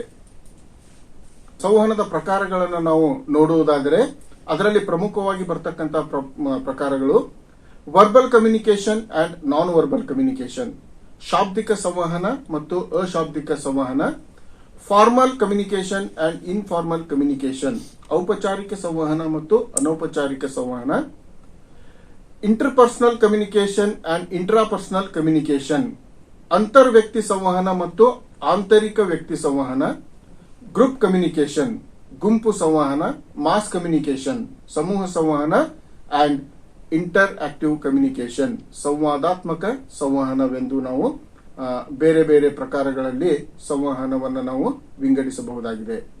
ಸೊ ಈ ಪ್ರಕಾರಗಳನ್ನು ನಾವು ಒಂದೊಂದಾಗಿ ನೋಡುವುದಾದರೆ ಮೊದಲನೇದಾಗಿ verbal communication. Verbal communication refers to the form of communication in which message is transmitted verbally. Communication is done by word of mouth and a piece of writing. ಶಾಬ್ದಿಕ ಸಂವಹನವು ಸಂವಹನದ ಒಂದು ಸ್ವರೂಪವನ್ನು ಸೂಚಿಸುತ್ತದೆ. ಇದರಲ್ಲಿ ಸಂದೇಶವನ್ನು ಮೌಖಿಕವಾಗಿ ರವಾನಿಸಲಾಗುತ್ತದೆ. ಸಂವಹನವನ್ನು ಬಾಯಿ ಮಾತು ಮತ್ತು ಬರವಣಿಗೆಯ ಮೂಲಕವೂ ಮಾಡಲಾಗುತ್ತದೆ. Objectives of every communication is to have people understand what we are trying to say or convey. ನಾವು ತಿಳಿಸಲು ಪ್ರಯತ್ನಿಸುತ್ತಿರುವುದನ್ನು ಜನರು ಅರ್ಥ ಮಾಡಿಕೊಳ್ಳಬೇಕು ಎನ್ನುವುದು ಪ್ರತಿಯೊಂದು ಸಂವಹನ ಕ್ರಿಯೆಯ ಮೂಲ ಉದ್ದೇಶವಾಗಿರುತ್ತದೆ. Verbal communication can be divided into two types. ಮತ್ತೆ ನಾವು ಶಾಬ್ದಿಕ ಸಂವಹನವನ್ನು ಎರಡು ರೀತಿಯಲ್ಲಿ ವರ್ಗೀಕರಿಸುತ್ತೇವೆ. ಅವುಗಳನ್ನು ಓರಲ್ ಕಮ್ಯುನಿಕೇಶನ್ ಮೌಖಿಕ ಸಂವಹನ, ರಿಟರ್ನ್ ಕಮ್ಯುನಿಕೇಶನ್ ಬರವಣಿಗೆಯ ಸಂವಹನವೆಂದು ನಾವು ವರ್ಗೀಕರಣ ಮಾಡಬಹುದು. ಓರಲ್ ಕಮ್ಯುನಿಕೇಶನ್ ಮೌಖಿಕ ಸಂವಹನ. In oral communication spoken words are used. ಮೌಖಿಕ ಸಂವಹನದಲ್ಲಿ ಮಾತನಾಡುವ ಪದಗಳನ್ನು ಬಳಸಲಾಗುತ್ತದೆ. Oral communication it includes face to face conversations, speech, telephonic conversation, video, radio, television, voice over and internet. ಇದು ಮುಖಾಮುಖಿ ಸಂಭಾಷಣೆ, ಭಾಷಣ, ದೂರವಾಣಿ ಸಂಭಾಷಣೆ, video, radio, television, voice over ಅಂದರೆ ಹಿನ್ನೆಲೆ ಧ್ವನಿ ಹಾಗೂ ಇಂಟರ್ನೆಟ್ ಅನ್ನ ಒಳಗೊಂಡಿದೆ ಎಂದು ಹೇಳಬಹುದು. In oral communication is influenced by pitch, volume, speed and clarity of speaking. ಮೌಖಿಕ ಸಂವಹನದಲ್ಲಿ ಸಂವಹನವು ಪಿಚ್ ಪರಿಮಾಣ, ವೇಗ ಮತ್ತು ಮಾತನಾಡುವ ಸ್ಪಷ್ಟತೆಯಿಂದ ಪ್ರಭಾವಿತವಾಗಿರುತ್ತದೆ. Advantages of oral communication. ಮೌಖಿಕ ಸಂವಹನದ ಅನುಕೂಲತೆಗಳನ್ನು ನಾವು ನೋಡುವುದಾದರೆ ಇಟ್ ಬ್ರಿಂಗ್ಸ್ ಕ್ವಿಕ್ ಫೀಡ್ಬ್ಯಾಕ್. ಮೌಖಿಕ ಸಂವಹನವು ತ್ವರಿತ ಪ್ರತಿಕ್ರಿಯೆಯನ್ನು ನೀಡುತ್ತದೆ. In a face to face conversation, by reading facial expression and body language, one can guess whether he or she should trust what's being said or not. ಮುಖಾಮುಖಿ ಸಂಭಾಷಣೆಯಲ್ಲಿ ಸಂವಹನಕಾರನು ಮುಖದ ಅಭಿವ್ಯಕ್ತಿ ಮತ್ತು ದೈಹಿಕ ಭಾಷೆಯನ್ನ ಓದುವುದರ ಮೂಲಕ ಅಥವಾ ಅದನ್ನ ಅನುಲಕ್ಷಿಸುವುದರ ಮೂಲಕ ಅವನು ಅಥವಾ ಅವಳು ಹೇಳುವುದನ್ನು ನಂಬಬೇಕೇ ಅಥವಾ ಬೇಡವೇ ಎಂಬುದನ್ನು ನಾವು ಗ್ರಹಿಸಬಹುದಾಗಿದೆ. Disadvantage of oral communication. ಮೌಖಿಕ ಸಂವಹನದ ಅನಾನುಕೂಲತೆಗಳು. In face to face discussion, user is unable to deeply think about what he is delivering. ಮುಖಾಮುಖಿ ಚರ್ಚೆಯಲ್ಲಿ ಸಂವಹನಕಾರನು ತಾನು ತಲುಪಿಸುವ ವಿಷಯದ ಬಗ್ಗೆ ಆಳವಾಗಿ ಯೋಚಿಸಲು ಸಾಧ್ಯವಾಗುವುದಿಲ್ಲ. ಬರವಣಿಗೆಯ ಸಂವಹನವನ್ನು ನಾವು ನೋಡುವುದಾದರೆ written communication. Written signs and symbols are used to communicate. ಬರವಣಿಗೆಯ ಮೂಲಕ ಸಂವಹನ ಮಾಡಲು ಲಿಖಿತ ಅಕ್ಷರಗಳು ಅಥವಾ ಚಿಹ್ನೆಗಳನ್ನು ಬಳಸಲಾಗುತ್ತದೆ. A written message may be printed or hand return.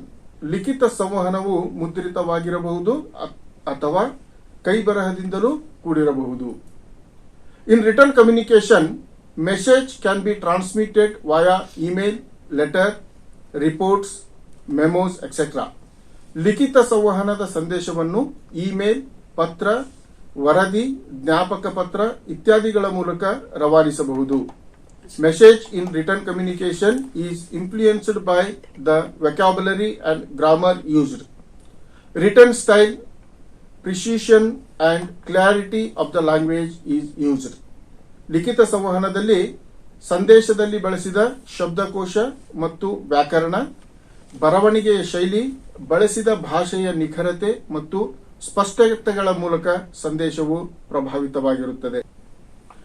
Written communication provide a record for every message sent and can be saved for later study. ಲಿಖಿತ ಸಂವಹನದಲ್ಲಿ ರವಾನಿಸಿದ ಪ್ರತಿಯೊಂದು ಸಂದೇಶದ ದಾಖಲೆಯನ್ನು ಸೃಷ್ಟಿಸಬಹುದು ಮತ್ತು ಅನಂತರದ ಅಧ್ಯಯನಕ್ಕಾಗಿ ಅದನ್ನು ಉಳಿಸಲೂಬಹುದು. A written communication enables receiver to fully understand it and send appropriate feedback. ಲಿಖಿತ ಸಂದೇಶವು ಸಂದೇಶ ಪಡೆದುಕೊಳ್ಳುವವರು ಸಂಪೂರ್ಣವಾಗಿ ಅರ್ಥ ಮಾಡಿಕೊಳ್ಳಲು ಮತ್ತು ಸೂಕ್ತವಾದ ಪ್ರತಿಕ್ರಿಯೆಯನ್ನು ಕಳುಹಿಸಲು ಸಶಕ್ತಗೊಳಿಸುತ್ತದೆ. Disadvantage of written communication is, ಈ ಲಿಖಿತ ಸಂವಹನದ ಅನಾನುಕೂಲತೆಗಳು ಎಂದರೆ, written communication does not bring instant feedback. ಲಿಖಿತ ಸಂವಹನವು ತ್ವರಿತ ಪ್ರತಿಕ್ರಿಯೆಯನ್ನು ತರುವುದಿಲ್ಲ. ಇದಕ್ಕೆ ಸಂದೇಶ ಪಡೆದುಕೊಳ್ಳುವವರು ಪ್ರತಿಕ್ರಿಯಿಸಲು ಸಾಕಷ್ಟು ಕಾಲಾವಕಾಶ ತೆಗೆದುಕೊಳ್ಳುವ ಸಂಭವವಿರುತ್ತದೆ. It takes more time in composing a written message as compared to word of mouth, and number of people struggles for writing ability. ಬಾಯಿ ಮಾತಿಗೆ ಹೋಲಿಸಿದರೆ ಲಿಖಿತ ಸಂವಹನವು ಸಂದೇಶವನ್ನು ರಚಿಸುವಲ್ಲಿ ಹೆಚ್ಚು ಸಮಯ ತೆಗೆದುಕೊಳ್ಳುತ್ತದೆ ಮತ್ತು ಬಹಳಷ್ಟು ಬರವಣಿಗೆಯ ಸಾಮರ್ಥ್ಯವಿಲ್ಲದ ಜನರಿಗೆ ಈ ಸಂವಹನ ಪದ್ಧತಿಯು ಕಷ್ಟಕರವಾಗಿದೆ. ಇನ್ನು ನಾನ್ ವರ್ಬಲ್ ಕಮ್ಯುನಿಕೇಶನ್, ಅಶಾಬ್ದಿಕ ಸಂವಹನದ ಕುರಿತು ನಾವು ನೋಡುವುದಾದರೆ, non verbal communication is confined with sending or receiving of wordless messages. ಅಶಾಬ್ದಿಕ ಸಂವಹನದಲ್ಲಿ ಸಂದೇಶವನ್ನು ಶಬ್ದಗಳ ಸಹಾಯವಿಲ್ಲದೆ ರವಾನಿಸಲಾಗುತ್ತದೆ ಮತ್ತು ಪಡೆಯಲಾಗುತ್ತದೆ. We can say that communication other than oral and written form. ಇದು ಮಾತುಗಾರಿಕೆ ಮತ್ತು ಅಕ್ಷರಗಳ ಅನುಪಸ್ಥಿತಿಯಲ್ಲಿ ನಡೆಯುವ ಸಂವಹನ ಕ್ರಿಯೆಯಾಗಿದೆ. ಈ ನಾನ್ ವರ್ಬಲ್ ಕಮ್ಯುನಿಕೇಶನ್ ದಲ್ಲಿ ನಾವು ಮುಖ್ಯವಾಗಿ ಗೆಸ್ಚರ್ಸ್, ಸನ್ನೆಗಳನ್ನು ಬಳಸ್ತೇವೆ, ಬಾಡಿ ಲ್ಯಾಂಗ್ವೇಜ್, ದೈಹಿಕ ಭಾಷೆಯನ್ನು ಬಳಸ್ತೇವೆ, ಟೋನ್ ಆಫ್ ವಾಯ್ಸ್, ಧ್ವನಿಯ ಸ್ವರವನ್ನ ಮತ್ತು ಫೇಶಿಯಲ್ ಎಕ್ಸ್ಪ್ರೆಷನ್, ದೈಹಿಕ ಭಾಷೆ ಅಂದ್ರೆ ದೈಹಿಕವಾಗಿರತಕ್ಕಂಥ ಕೆಲವೊಂದಿಷ್ಟು ಹಾವಭಾವಗಳ ಮೂಲಕ ನಾವು ಸಂವಹನ ಮಾಡಲು ಪ್ರಯತ್ನಿಸುತ್ತಿರುತ್ತೇವೆ. Non verbal communication is all about the body language of speaker. ಒಟ್ಟಾರೆಯಾಗಿ ಹೇಳುವುದಾದರೆ ಶಾಬ್ದಿಕ ಸಂವಹನವು ಸಂವಹನಕಾರನ ದೈಹಿಕ ಭಾಷೆಯನ್ನು ಅವಲಂಬಿಸಿದೆ. Formal and informal communication. Based on style and purpose, there are another two main categories of communication, and they both bears their own characteristics. ಉದ್ದೇಶ ಮತ್ತು ಶೈಲಿಯನ್ನು ಆಧರಿಸಿ ನಾವು ಸಂವಹನವನ್ನು ಎರಡು ಪ್ರಕಾರಗಳಲ್ಲಿ ವಿಂಗಡಿಸಬಹುದು. Communication types based on style and purpose are formal communication and informal communication. ಔಪಚಾರಿಕ ಸಂವಹನ ಮತ್ತು ಅನೌಪಚಾರಿಕ ಸಂವಹನವೆಂದು ಎರಡು ಪ್ರಕಾರಗಳಲ್ಲಿ ಮತ್ತೆ ನಾವು ವಿಂಗಡಿಸಬಹುದು. ಫಾರ್ಮಲ್ ಕಮ್ಯುನಿಕೇಶನ್, ಔಪಚಾರಿಕ ಸಂವಹನ. An official communication is having official backing and sanction. A particular communication channel flowing a fixed pattern rather than occurring without control. ಅಧಿಕೃತ ಬೆಂಬಲ ಮತ್ತು ಅನುಮೋದನೆಯನ್ನು ಹೊಂದಿರುವ ಅಧಿಕೃತ ಸಂವಹನ ನಿಯಂತ್ರಣವಿಲ್ಲದೆ ಸಂಭವಿಸುವ ಬದಲು ಸ್ಥಿರ ಮಾದರಿಯನ್ನು ಅನುಸರಿಸುವ ನಿಖರವಾದ ಸಂವಹನ ವಾಹಕವಾಗಿದೆ. Under formal system of communication, a message flows according to fixed and prescribed way. ಔಪಚಾರಿಕ ಸಂವಹನ ವ್ಯವಸ್ಥೆಯಲ್ಲಿ ಸಂದೇಶವು ಸ್ಥಿರ ಮತ್ತು ನಿಗದಿತ ವಿಧಾನಕ್ಕೆ ಅನುಗುಣವಾಗಿ ಹರಿಯುತ್ತದೆ.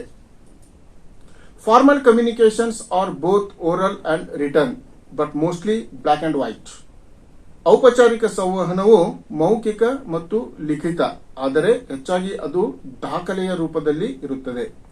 Formal communication system is linked to all sort of formalities, rules and procedures, etc.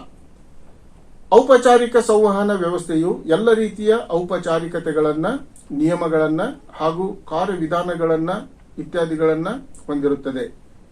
The formal communication is flow through the official prescribed route. ಔಪಚಾರಿಕ ಸಂವಹನವು ಅಧಿಕೃತವಾಗಿ ನಿಗದಿತ ಮಾರ್ಗದ ಮೂಲಕವೇ ಹರಿಯುತ್ತದೆ.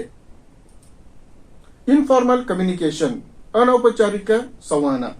The informal communication is the casual and unofficial form of communication, wherein the information is exchanged spontaneously between two or more persons without conforming the prescribed official rules, procedures, systems, formalities and chain of command.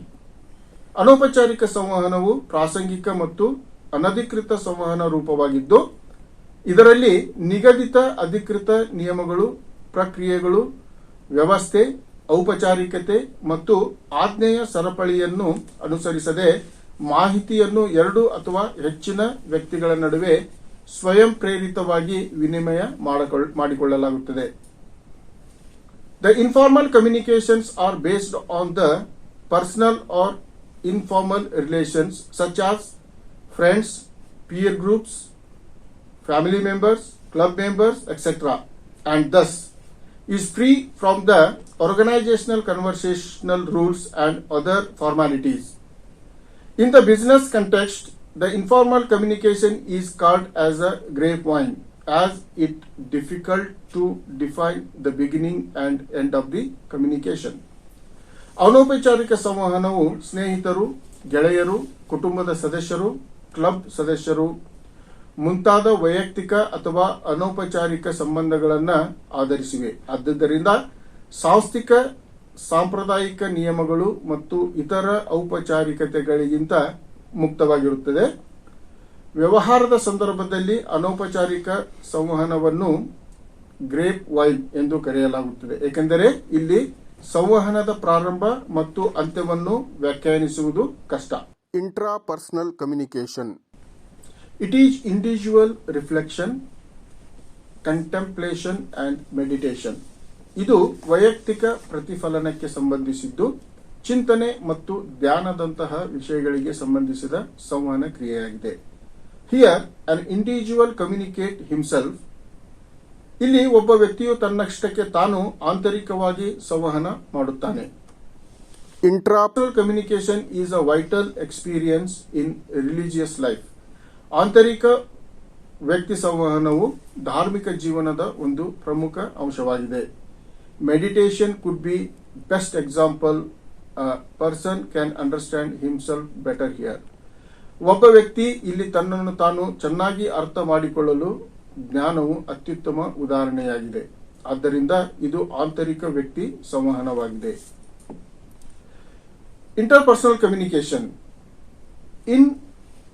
It is direct face-to-face communication between two persons. ಅಂತರ್ವ್ಯಕ್ತಿ ಸಂವಹನ ಅಥವಾ ಪರಸ್ಪರ ಸಂವಹನ ನೇರ ಸಂವಹನವಾಗಿದ್ದು, ಇಬ್ಬರು ವ್ಯಕ್ತಿಗಳು ಮುಖಾಮುಖಿಯಾಗಿ ಸಂವಹನ ನಡೆಸುತ್ತಾರೆ. It is a purpose of exchanging dialogues between two people. ಅಂತರ್ವ್ಯಕ್ತಿ ಸಂವಹನದಲ್ಲಿ ಇಬ್ಬರು ವ್ಯಕ್ತಿಗಳ ಮಧ್ಯೆ ಮಾತುಕತೆಗಳ ವಿನಿಮಯ ನಡೆಯುತ್ತಿರುತ್ತದೆ. ಹೀಗಾಗಿ ಇದನ್ನ ಮುಖಾಮುಖಿ ಸಂವಹನವೆಂದು ಸಹಿತ ನಾವು ಕರೆಯಬಹುದು. It is direct, personal, intimate.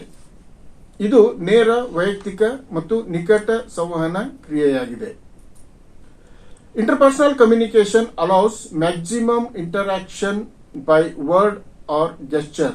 ಅಂತರ್ವ್ಯಕ್ತಿ ಸಂವಹನ ಕ್ರಿಯೆ ಪದ ಅಥವಾ ಸನ್ನೆಗಳನ್ನೊಳಗೊಂಡ ಗರಿಷ್ಠ ಸಂವಾದದ ಪ್ರಕ್ರಿಯೆಯಾಗಿದೆ. Interpersonal communication is perfect form of communication two persons can attain. ಅಂತರ್ವ್ಯಕ್ತಿ ಸಂವಹನ ಕ್ರಿಯೆ ಇಬ್ಬರು ವ್ಯಕ್ತಿಗಳು ಸಾಧಿಸಬಹುದಾದ ಸಂವಹನದ ಪರಿಪೂರ್ಣ ರೂಪವಾಗಿದೆ. Interpersonal communication is persuasive and influential in nature. ಅಂತರ್ವ್ಯಕ್ತಿ ಸಂವಹನ ಕ್ರಿಯೆ ಮನವೊಲಿಸುವ ಮತ್ತು ಇನ್ನೊಬ್ಬರ ಮೇಲೆ ಪ್ರಭಾವ ಬೀರುವ ಸಂವಹನ ಪದ್ಧತಿಯಾಗಿದೆ. The feedback is instant. ಅಂತರ್ವ್ಯಕ್ತಿ ಸಂವಹನ ಕ್ರಿಯೆಯಲ್ಲಿ ಪ್ರತಿಕ್ರಿಯೆಯನ್ನು ತ್ವರಿತವಾಗಿ ಪಡೆಯಲಾಗುತ್ತದೆ. It involves the interplay of words and gestures and warmth of human closeness, and we want attention of all five senses. ಅಂತರ್ವ್ಯಕ್ತಿ ಸಂವಹನ ಕ್ರಿಯೆಯು ಪದಗಳು ಮತ್ತು ಸನ್ನೆಗಳ ಪರಸ್ಪರ ನಿರೂಪಣೆಯಾಗಿದ್ದು ಇದು ಮಾನವ ನಿಕಟತೆಯೊಂದಿಗೆ ಎಲ್ಲ 5 ಇಂದ್ರಿಯಗಳ ಗಮನವನ್ನು ಉತ್ಪ್ರೇಕ್ಷಿಸುತ್ತದೆ. The communication here is total as the sender and receiver communicate using body movements and physical characteristics. ಮಾಹಿತಿ ರವಾನಿಸುವವರು ಮತ್ತು ಸ್ವೀಕರಿಸುವವರ ದೇಹದ ಚಲನೆಗಳು ಮತ್ತು ದೈಹಿಕ ಗುಣಲಕ್ಷಣಗಳನ್ನು ಬಳಸಿಕೊಂಡು ಒಟ್ಟಾರೆ ಸಂವಹನ ನಡೆಸುವ ಸಂವಹನ ಕ್ರಿಯೆಯಾಗಿದೆ. We can recognize if the person is telling a lie. ಅಂತರ್ವ್ಯಕ್ತಿ ಸಂವಹನ ಕ್ರಿಯೆಯಲ್ಲಿ ವ್ಯಕ್ತಿಯು ಸುಳ್ಳು ಹೇಳುತ್ತಿದ್ದರೆ ನಾವು ಇಲ್ಲಿ ಸುಲಭವಾಗಿ ಗುರುತಿಸಬಹುದಾಗಿದೆ. There is human relationship built between them based on trust. ಇಲ್ಲಿ ವಿಶ್ವಾಸದ ಆಧಾರದ ಮೇಲೆ ಮಾನವ ಸಂಬಂಧದ ರಚನೆಯಾಗುತ್ತದೆ. For effective interpersonal communication, watch body movement, eye contact, etc. ಪರಿಣಾಮಕಾರಿ ಪರಸ್ಪರ ಸಂವಹನದಲ್ಲಿ ವೀಕ್ಷಣೆ, ದೇಹದ ಚಲನೆ, ಕಣ್ಣಿನ ಸಂಪರ್ಕ ಇತ್ಯಾದಿಗಳನ್ನು ಗಮನಿಸಬಹುದು. 3 stages of interpersonal communication. ಅಂತರ್ವ್ಯಕ್ತಿ ಸಂವಹನದ 3 ಹಂತಗಳು ನಾವು ನೋಡುವುದಾದರೆ ಈ 3 ಹಂತಗಳಲ್ಲಿ ಮೊದಲನೇದು pathetic stage, personal stage and intimate stage ಎಂಬುದಾಗಿ 3 ಹಂತಗಳನ್ನು ನಾವು ನೋಡ್ತೇವೆ. Pathetic stage, it is initial stage of communication. It determines the path of communication. Most of the time it helps to develop intimacy. Here we try to build relationship by saying hi, hello and shaking hand. Pathetic stage ಅಂದ್ರೆ ಹೃದಯ ಸ್ಪರ್ಶಿ ಹಂತ. ಇದು ಸಂವಹನದ ಆರಂಭಿಕ ಹಂತವಾಗಿದೆ. ಇದು ಸಂವಹನದ ಮಾರ್ಗವನ್ನು ನಿರ್ಧರಿಸುತ್ತದೆ. ಇಲ್ಲಿ ನಾವು ಇನ್ನೊಬ್ಬರೊಟ್ಟಿಗೆ ಸಂಬಂಧವನ್ನು ಹೆಚ್ಚಿಸಲು ಪ್ರಯತ್ನಿಸುತ್ತೇವೆ. ಹಾಯ್ ಹಲೋ ಹೇಳುವುದರ ಮೂಲಕ ಮತ್ತು ಕೈ ಕುಲುಕುವುದರ ಮೂಲಕ ಅನ್ಯೋನ್ಯತೆಯನ್ನು ಬೆಳೆಸಿಕೊಳ್ಳಲು ಪ್ರಯತ್ನಿಸುತ್ತೇವೆ. Personal stage, this stage introduces more personal elements into conversation. Business talk happens in this stage. ವೈಯಕ್ತಿಕ ಹಂತ, ಈ ಸಂವಹನ ಸಂಭಾಷಣೆಯಲ್ಲಿ ಹೆಚ್ಚಿನ ವಿಷಯಗಳು ವೈಯಕ್ತಿಕ ವಿಚಾರಗಳಿಗೆ ಸಂಬಂಧ ಹೊಂದಿರುತ್ತವೆ ಹಾಗೂ ವ್ಯಾವಹಾರಿಕ ಮಾತುಕತೆಯೂ ಆಗಿರಬಹುದು. ಕೊನೆಯ ಹಂತ intimate stage. This stage is reserved for friends and relatives. The degree of intimacy depends on the closeness of the relationship. ಅಂದ್ರೆ ನಿಕಟ ಸಂವಹನ. ಈ ನಿಕಟ ಹಂತದಲ್ಲಿ ಹೆಚ್ಚಾಗಿ ಸ್ನೇಹಿತರು ಮತ್ತು ಸಂಬಂಧಿಕರೊಂದಿಗೆ ಹೆಚ್ಚಾಗಿ ಬೆರೆಯುತ್ತೇವೆ. ಅನ್ಯೋನ್ಯತೆಯ ಮಟ್ಟವು ಈ ಸಂಬಂಧದ ನಿಕಟತೆಯನ್ನು ಅವಲಂಬಿಸಿರುತ್ತದೆ. The some we open our hearts completely here. ಇಲ್ಲಿ ಕೆಲವು ಬಾರಿ ನಾವು ನಮ್ಮ ಹೃದಯವನ್ನು ಇನ್ನೊಬ್ಬರಿಗಾಗಿ ಸಂಪೂರ್ಣವಾಗಿ ತೆರೆದಿಡುತ್ತೇವೆ. This stage is reserved for individuals who have established deep union based on love, respect and understanding. ಈ ಹಂತದಲ್ಲಿ ನಮ್ಮ ಪ್ರೀತಿ, ಗೌರವ ಮತ್ತು ತಿಳುವಳಿಕೆಯ ಆಧಾರದ ಮೇಲೆ ಆಳವಾದ ಸಂಬಂಧವನ್ನು ಸ್ಥಾಪಿಸಿದ ವ್ಯಕ್ತಿಗಳಿಗೆ ಈ ಹಂತವು ಮಹತ್ವದ್ದಾಗಿದೆ. Group communication. A group of people meeting for a particular reason. It may be a group of residents of a street or mohalla or students meeting is called group communication. ಒಂದು ನಿರ್ದಿಷ್ಟ ಕಾರಣಕ್ಕಾಗಿ ಸೇರಿದ ಜನರ ಗುಂಪು, ಇದು ಒಂದು ಬಡಾವಣೆ ಅಥವಾ ಮೊಹಲ್ಲಾದ ನಿವಾಸಿಗಳ ಗುಂಪಾಗಿರಬಹುದು ಅಥವಾ ವಿದ್ಯಾರ್ಥಿಗಳ ಸಭೆಯನ್ನು ನಾವು ಗುಂಪು ಸಂವಹನವೆಂದು ಕರೆಯಬಹುದು. In the first case, the group will be addressed by a leader or a chairman and then others who are known to each other may also participate in a discussion. ಮೊದಲ ಪ್ರಕರಣದಲ್ಲಿ ಗುಂಪನ್ನು ಒಬ್ಬ ನಾಯಕ ಅಥವಾ ಅಧ್ಯಕ್ಷರು ಸದಸ್ಯರುಗಳನ್ನು ಉದ್ದೇಶಿಸಿ ಮಾತನಾಡುತ್ತಾರೆ ಮತ್ತು ನಂತರ ಪರಿಚಿತವಾಗಿರುವ ಇತರರು ಸಹ ಚರ್ಚೆಯಲ್ಲಿ ಭಾಗವಹಿಸಬಹುದು. Such situations in which a group of people generally known to each other meet and talk to each other are common. This is known as group communication. ಸಾಮಾನ್ಯವಾಗಿ ಒಬ್ಬರಿಗೊಬ್ಬರು ಪರಿಚಯವಿರುವ ಜನರ ಗುಂಪು ಪರಸ್ಪರ ಭೇಟಿಯಾಗುವುದು ಮತ್ತು ಮಾತನಾಡುವುದು ಅಂತಹ ಸಂದರ್ಭಗಳು ಸಾಮಾನ್ಯವಾಗಿ ಗುಂಪು ಸಂವಹನವೆಂದು ಕರೆಯಲಾಗುತ್ತದೆ. Mass communication. Mass communication is process of communicate with large and heterogeneous audience with the help of mass media like cinema, radio, television, press, cable, cellular phones, internet, etc. It is public, rapid and transient. ಸಮೂಹ ಸಂವಹನ ಇದು ಬೃಹತ್ ಜನ ಸಮೂಹದೊಂದಿಗೆ ಸಂವಹನಿಸುವ ಪ್ರಕ್ರಿಯೆಯಾಗಿದೆ.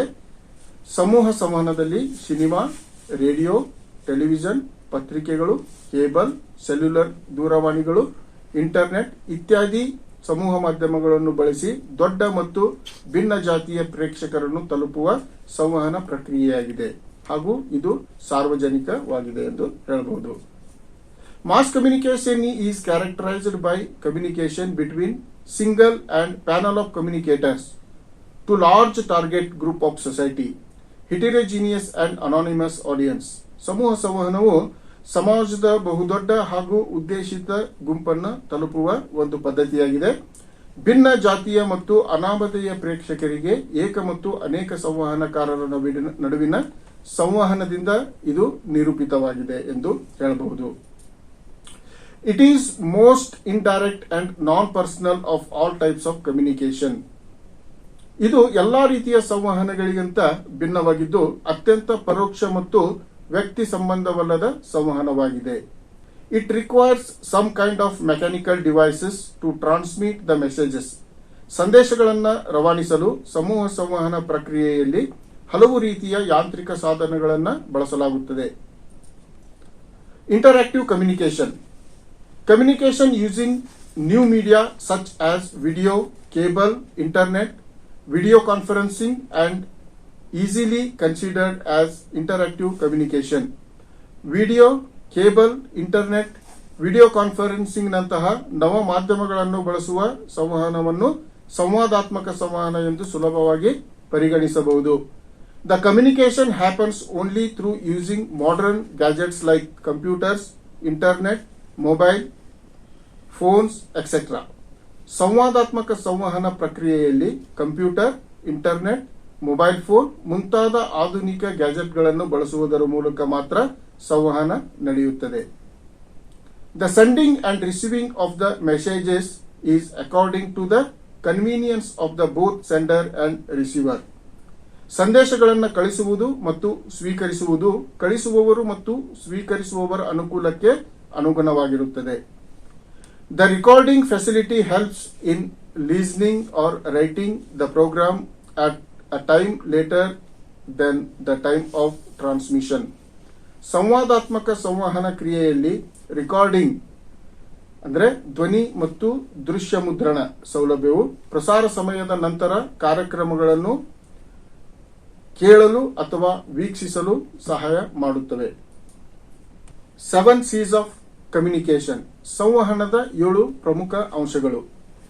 ಅವುಗಳನ್ನು ನಾವು ನೋಡೋದಾದ್ರೆ ಮೊದಲನೇದಾಗಿ ಕ್ಲಾರಿಟಿ ಅಂದರೆ ಸ್ಪಷ್ಟತೆ, ಎರಡನೇದು ಕರೆಕ್ಟ್ನೆಸ್ ಅಂದರೆ ಸರಿಯಾದತೆ, ಮೂರನೇದು ಕನ್ಸೈಸ್ನೆಸ್ ಅಂದರೆ ಸಂಕ್ಷಿಪ್ತತೆ, ನಾಲ್ಕನೇದು ಕರ್ಟಸಿ ಅಂದರೆ ಸೌಜನ್ಯಶೀಲತೆ, ಐದನೇದು ಕನ್ಸಿಡರೇಷನ್ ಪರಿಗಣನೆ, ಆರನೇದು ಕಂಪ್ಲೀಟ್ನೆಸ್ ಸಂಪೂರ್ಣತೆ, ಕೊನೆಯದಾಗಿ ಕಾಂಕ್ರೀಟ್ನೆಸ್ ಅಂದರೆ ದೃಢತೆ.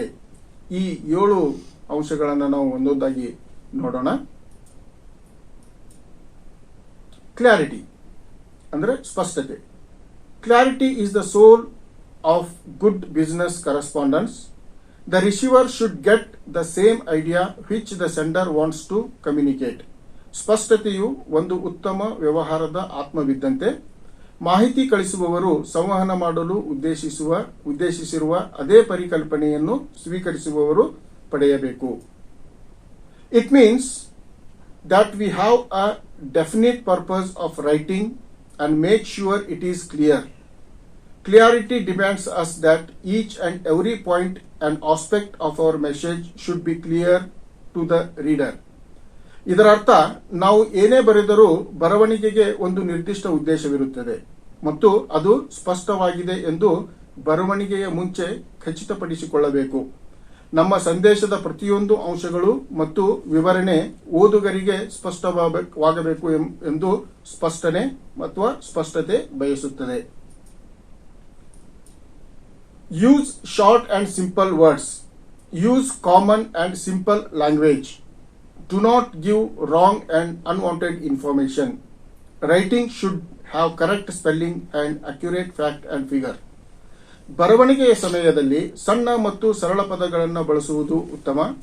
ಸಾಮಾನ್ಯ ಮತ್ತು ಸರಳ ಭಾಷೆಯನ್ನು ಬಳಸಿದರೆ ಒಳ್ಳೆಯದು. ತಪ್ಪು ಮತ್ತು ಅನಗತ್ಯ ಮಾಹಿತಿಯನ್ನು ನೀಡದಿರುವುದೇ ಒಳ್ಳೆಯದು. ಸರಿಯಾದ ಕಾಗುಣಿತಗಳು ಮತ್ತು ಸ್ಪಷ್ಟವಾದ ಸಂಗತಿಗಳು ಮತ್ತು ನಿಖರವಾದ ಅಂಕಿಗಳನ್ನು ಬರವಣಿಗೆ ಹೊಂದಿರಬೇಕು. ಎರಡನೇದು ಕರೆಕ್ಟ್ನೆಸ್, ಸರಿಯಾದತೆ.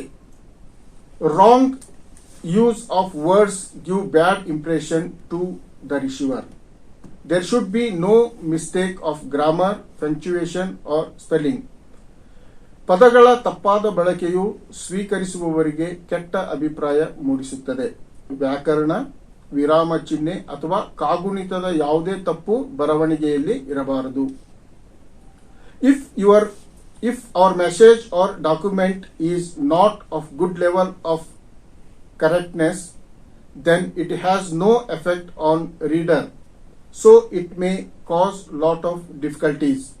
ನಮ್ಮ ಸಂದೇಶ ಅಥವಾ ದಾಖಲೆಗಳು ಉತ್ತಮ ಮಟ್ಟದಿಂದ ಕೂಡಿದ ಮತ್ತು ಸರಿಯಾಗಿರದಿದ್ದರೆ ಅದು ಓದುಗರ ಮೇಲೆ ಯಾವುದೇ ಪರಿಣಾಮ ಬೀರುವುದಿಲ್ಲ. ಇದರಿಂದ ಅದು ಬಹಳಷ್ಟು ತೊಂದರೆಗಳನ್ನು ಉಂಟು ಮಾಡಬಹುದು, ಅಲ್ಲದೆ ತಪ್ಪು ಮಾಹಿತಿಯನ್ನ ನೀಡಬಹುದು. So the objective of communication will be failed. Double check your spelling and grammar. ಆದ್ದರಿಂದ ಸಂವಹನದ ಉದ್ದೇಶವು ವಿಫಲಗೊಳ್ಳುವ ಸಾಧ್ಯತೆ ಇರುತ್ತದೆ. ನಿಮ್ಮ ಕಾಗುಣಿತ ಮತ್ತು ವ್ಯಾಕರಣವನ್ನು 2 ಬಾರಿ ಪರಿಶೀಲಿಸಿ ಅಂತಿಮಗೊಳಿಸುವುದು ಉತ್ತಮ. While writing figures, one should be very careful. Think clear, plan wisely, and write correctly. All information should be accurate and timely. Read it before you send it. ಅಂಕಿ ಅಂಶಗಳನ್ನು ಬರೆಯುವಾಗ ಬಹಳ ಜಾಗರೂಕರಾಗಿರಬೇಕು. ಸ್ಪಷ್ಟವಾಗಿ ಯೋಚಿಸಿ, ಬುದ್ಧಿವಂತಿಕೆಯಿಂದ ಯೋಜಿಸಿ ಮತ್ತು ಸರಿಯಾಗಿ ಬರೆಯಬೇಕು. ಎಲ್ಲ ಮಾಹಿತಿಯು ನಿಖರ ಮತ್ತು ಸಮಯೋಚಿತವಾಗಿರಬೇಕು. ಸಂದೇಶ ಕಳುಹಿಸುವ ಮೊದಲು ಅದನ್ನು ಒಮ್ಮೆ ಓದಿ ಖಚಿತಪಡಿಸಿಕೊಳ್ಳಿ. ಕನ್ಸೈಸ್ನೆಸ್, ಸಂಕ್ಷಿಪ್ತತೆ. Conciseness means to convey information in smallest number of possible words. ಸಂಕ್ಷಿಪ್ತತೆ ಎಂದರೆ ಸಾಧ್ಯವಾದಷ್ಟು ಕಡಿಮೆ ಪದಗಳಲ್ಲಿ ಮಾಹಿತಿಯನ್ನು ತಲುಪಿಸುವುದು. The writer is a loser if he unable to convey information in smallest number of possible words because none have enough time to read wordy messages. ಬರಹಗಾರ ಸಾಧ್ಯವಾದಷ್ಟು ಕಡಿಮೆ ಪದಗಳಲ್ಲಿ ಮಾಹಿತಿಯನ್ನು ತಲುಪಿಸುವಲ್ಲಿ ವಿಫಲನಾದರೆ ಬರಹಗಾರ ಇಲ್ಲಿ ವಿಫಲನಾಗುತ್ತಾನೆ. ಏಕೆಂದರೆ ಬಹಳಷ್ಟು ಓದುಗರಲ್ಲಿ ಶಬ್ದಾಡಂಬರದ ಸಂದೇಶಗಳನ್ನು ಓದಲು ಸಾಕಷ್ಟು ಸಮಯವಿಲ್ಲ ಎಂಬುದು ಬರಹಗಾರ ಅರಿತಿರಬೇಕು. ಕರ್ಟಸಿ, ಸೌಜನ್ಯಶೀಲತೆ. Courtesy means showing our expression and respect to the reader. Courtesy increase good relationship among different business organisation. Courteous message strengthen present relations and make new friends. ಸೌಜನ್ಯ ಎಂದರೆ ಓದುಗರಿಗೆ ನಮ್ಮ ಅಭಿವ್ಯಕ್ತಿಗಳು ಮತ್ತು ಗೌರವವನ್ನು ತೋರಿಸುವುದಾಗಿದೆ. ಸೌಜನ್ಯವು ವಿಭಿನ್ನ ವ್ಯಾಪಾರ ಸಂಸ್ಥೆಗಳಲ್ಲಿ ಉತ್ತಮ ಸಂಬಂಧವನ್ನು ಹೆಚ್ಚಿಸುತ್ತದೆ. ವಿನಯಶೀಲ ಸಂದೇಶವು ಪ್ರಸ್ತುತ ಸಂಬಂಧಗಳನ್ನು ಬಲಪಡಿಸುತ್ತದೆ ಮತ್ತು ಹೊಸ ಸ್ನೇಹಿತರನ್ನ ಹುಟ್ಟುಹಾಕುತ್ತದೆ ಎಂದು ಹೇಳಬಹುದು. Consideration. Consideration means keep message and receiver in mind while preparing message. ಪರಿಗಣನೆ ಎಂದರೆ ಸಂದೇಶ ತಯಾರಿಸುವ ಮುನ್ನ ಸಂದೇಶ ಸ್ವೀಕರಿಸುವವರನ್ನು ಮನಸ್ಸಿನಲ್ಲಿಟ್ಟುಕೊಳ್ಳುವುದು ಎನ್ನುವುದಾಗಿದೆ. Keep your readers need in your mind as you write. ನೀವು ಸಂದೇಶ ಬರೆಯುವಾಗ ನಿಮ್ಮ ಓದುಗರ ಅಗತ್ಯತೆಗಳನ್ನು ನೀವು ನೆನಪಿನಲ್ಲಿಟ್ಟುಕೊಳ್ಳಬೇಕಾಗಿದ್ದು ಅವಶ್ಯಕತೆ ಇದೆ. A writer should give maximum attention and care to the reader. ಒಬ್ಬ ಬರಹಗಾರ ಓದುಗನಿಗೆ ಗರಿಷ್ಠ ಗಮನ ಮತ್ತು ಕಾಳಜಿಯನ್ನ ನೀಡಬೇಕಾಗುತ್ತದೆ. Completeness, ಸಂಪೂರ್ಣತೆ. Completeness means our message should include all necessary facts and background information. ಇದರ ಅರ್ಥ ನಮ್ಮ ಸಂದೇಶವು ಅಗತ್ಯವಿರುವ ಎಲ್ಲ ಸಂಗತಿಗಳನ್ನು ಮತ್ತು ಹಿನ್ನೆಲೆ ಮಾಹಿತಿಯನ್ನು ಒಳಗೊಂಡಿರಬೇಕು. ಅಂದಾಗ ಮಾತ್ರ ಅದು ಸಂಪೂರ್ಣ ಮಾಹಿತಿ ಎನಿಸಿಕೊಳ್ಳುತ್ತದೆ. It should include everything the reader needs for the reaction we desire. ನಾವು ಬಯಸುವ ಪ್ರತಿಕ್ರಿಯೆಗೆ ಓದುಗರು ಸ್ಪಂದಿಸಬೇಕಾದರೆ ಓದುಗರಿಗೆ ಅಗತ್ಯವಿರುವ ಎಲ್ಲ ಮಾಹಿತಿಯು ಸಂದೇಶ ಒಳಗೊಂಡಿರಬೇಕು ಎನ್ನುವುದಾಗಿದೆ. ಸೊ ಹೀಗಾಗಿ completeness it plays very important role in communication. We must include all information which our reader wants. We should be answer all questions, give examples if necessary, never give incomplete information, provide all the information. ನಮ್ಮ ಓದುಗರು ಬಯಸುವ ಎಲ್ಲ ಮಾಹಿತಿಯನ್ನು ನಾವು ಸಂದೇಶದಲ್ಲಿ ಸೇರಿಸಬೇಕು. ಅಗತ್ಯವಿದ್ದಾಗ ನಮಗೆ ಓದುಗರ ಎಲ್ಲ ಪ್ರಶ್ನೆಗಳಿಗೆ ಉತ್ತರಿಸಲು ಸಾಧ್ಯವಾಗುವಂತಿರಬೇಕು. ಅಗತ್ಯವಿದ್ದರೆ ಸಂದೇಶದಲ್ಲಿ ಉದಾಹರಣೆಗಳನ್ನು ನೀಡಬೇಕು. ಅಪೂರ್ಣ ಮಾಹಿತಿಯನ್ನು ಎಂದಿಗೂ ನೀಡಬೇಡಿ. ಸಾಧ್ಯವಾದಷ್ಟು ಸಂಪೂರ್ಣ ಮಾಹಿತಿಯನ್ನು ಒದಗಿಸಬೇಕು. ಕಾಂಕ್ರೀಟ್ನೆಸ್, ದೃಢತೆ. Concreteness means to the point and error free. Business message should be in plain language. By using correct facts and figures, we can make our message easy to understand. ಇದರ ಅರ್ಥ ವಿಷಯಕ್ಕೆ ನೇರವಾದ ಮತ್ತು ದೋಷಮುಕ್ತವಾದ ಎಂಬುದಾಗಿದೆ. ಸಾಮಾನ್ಯವಾಗಿ ವ್ಯವಹಾರ ಸಂದೇಶಗಳು ಸರಳ ಭಾಷೆಯಲ್ಲಿರಬೇಕು. ದೃಢವಾದ ಸಂಗತಿಗಳು ಮತ್ತು ಅಂಕಿ ಅಂಶಗಳನ್ನು ಬಳಸುವುದರ ಮೂಲಕ ನಾವು ನಮ್ಮ ಸಂದೇಶವನ್ನು ಓದುಗರಿಗೆ ಸುಲಭವಾಗಿ ಅರ್ಥ ಮಾಡಿಸಬಹುದು. Totally, communication is a very important part in everyone's life. It may be personal life, social life or professional life. ಸಂವಹನವು ಪ್ರತಿಯೊಬ್ಬರ ಜೀವನದ ಅತ್ಯಂತ ಪ್ರಮುಖವಾದ ಅಂಶವಾಗಿದೆ. ನಮ್ಮ ವೈಯಕ್ತಿಕ ಜೀವನದಲ್ಲಿರಬಹುದು, ಸಾಮಾಜಿಕ ಜೀವನದಲ್ಲಿಯೇ ಇರಬಹುದು ಅಥವಾ ವೃತ್ತಿ ಜೀವನದಲ್ಲಿಯೇ ಇರಬಹುದು. ಒಟ್ಟಾರೆ ಸಂವಹನ ಎಲ್ಲರ ಜೀವನದ ಅತ್ಯಂತ ಪ್ರಮುಖ ಭಾಗವಾಗಿದೆ. ಈ ಹೇಳಿಕೆಯೊಂದಿಗೆ ನಾನು ನನ್ನ ಪಾಠಕ್ಕೆ ವಿರಾಮ ಹೇಳುತ್ತೇನೆ. ನನ್ನ ವಿಡಿಯೋ ಪಾಠ ವೀಕ್ಷಿಸಿದ್ದಕ್ಕೆ ಧನ್ಯವಾದಗಳು. With these words I conclude my lecture. Thank you very much for watching.